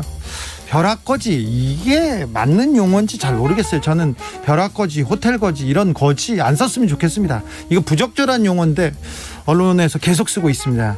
아무튼 직장인 박모 씨가 손에 일이 잡히지 않는데요. 왜 그러냐면 주변에서 나 얼마 벌었어, 나 코인에서 얼마 대박 났어 이런 얘기를 들으니까 아이고 내가 이렇게 열심히 일해서 무슨 소용이지, 지금이라도 사야 하나, 하루 종일 이런 생각이 든대요. 그래서 나만 기회를 놓칠지 모른다, 일명 포모 증후군에 지금 빠져 있다고 합니다. 그런데 코로나 국면에서 주식시장에 뛰어든 신규 투자자들 분석해 보니까요, 3명 중 2명이 손실을 봤다고 합니다. 그런데 지난해 코로나 국면에서 주식이 굉장히 좋았잖아요. 주식장이. 이렇게 좋은 장에서도 3명 중 2명은 손실을 보고 있어요. 그러니까 남 생각하지 말고, 비교하지 말고, 비교하면 불행해지는 경우가 적지 않습니다. 그래서 남하고 나하고 같지 않다, 그리고 스스로의 모습을 인정하는 것이 불확실한 세상을 사는 가장 확실한 방법이라고 이렇게 얘기합니다. 한 말씀만 더 드리겠습니다. 주식시장, 코인시장에 뛰어든 사람들의 영원한 목표가 뭔지 아십니까? 본전이에요. 본전하면 뜬다, 이런 얘기 들어보셨죠? 비트코인 폭락한 날 경찰은 1시간마다 마포대교로 달려갔다. 머니투데이 기사입니다. 암호화폐 투자자들의 광풍입니다. 250만 명이 넘는 투자자들이 지금 가상자산에 지금 베팅을 하고 있습니다. 그런데 최근 2년 사이에 가상자산 관련 범행 건수는 444% 급증했다고 합니다. 2년 사이에 400% 넘게 늘었어요. 그런데 지난 주말에 비트코인 시세가 폭락했는데, 그때 온라인 커뮤니티에 계속 극단적인 선택을 암시하는 글 올라왔다고 합니다. 마포대교 언급도 컸다고 합니다. 그래서 마포경찰서에서 계속 순찰했다고 해요. 1시간에 한 번씩 순찰을 하고 있지만 평소와 다른 분위기는 감지되지 않았고 극단적인 선택을 한 시민도 없었다고 경찰은 밝혔습니다. 그런데 아니 왜 기사를 이렇게 썼죠? 위험 신호가 있는 건 분명합니다. 그런데 이걸 가지고 언론이 좀 너무 장난치는 것 같습니다. 좀 이것도 심합니다. 아무튼 비트코인이 폭락돼서 마음이 쿵 내려앉았다는 사람들 많습니다. 마음 잘 다스려야 됩니다. 절대 다른 사람하고 비교하는 거는 적절하지 않다는 거 아시죠?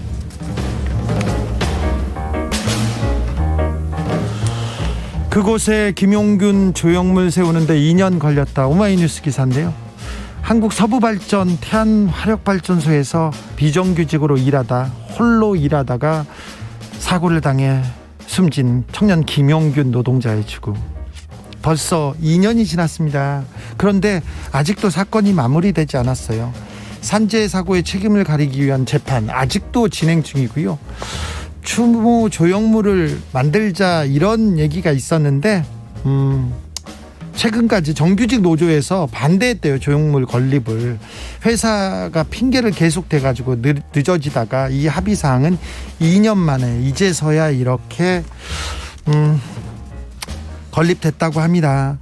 매해 2,400명이 넘는 노동자들이 일터에 가서 집에 돌아오지 못합니다. 산업재해로 죽고 있습니다. 일하다가 다치고 일하다가 죽는 일은 더 이상 없어야 되는데 너무 일상이 되고 있습니다. 일터의 죽음 없어야 합니다. 위험한 일을 없애기 위해서 노력은 안 하고 비정규직한테 떠넘기는 그런 방식 이제는 그만해야 됩니다.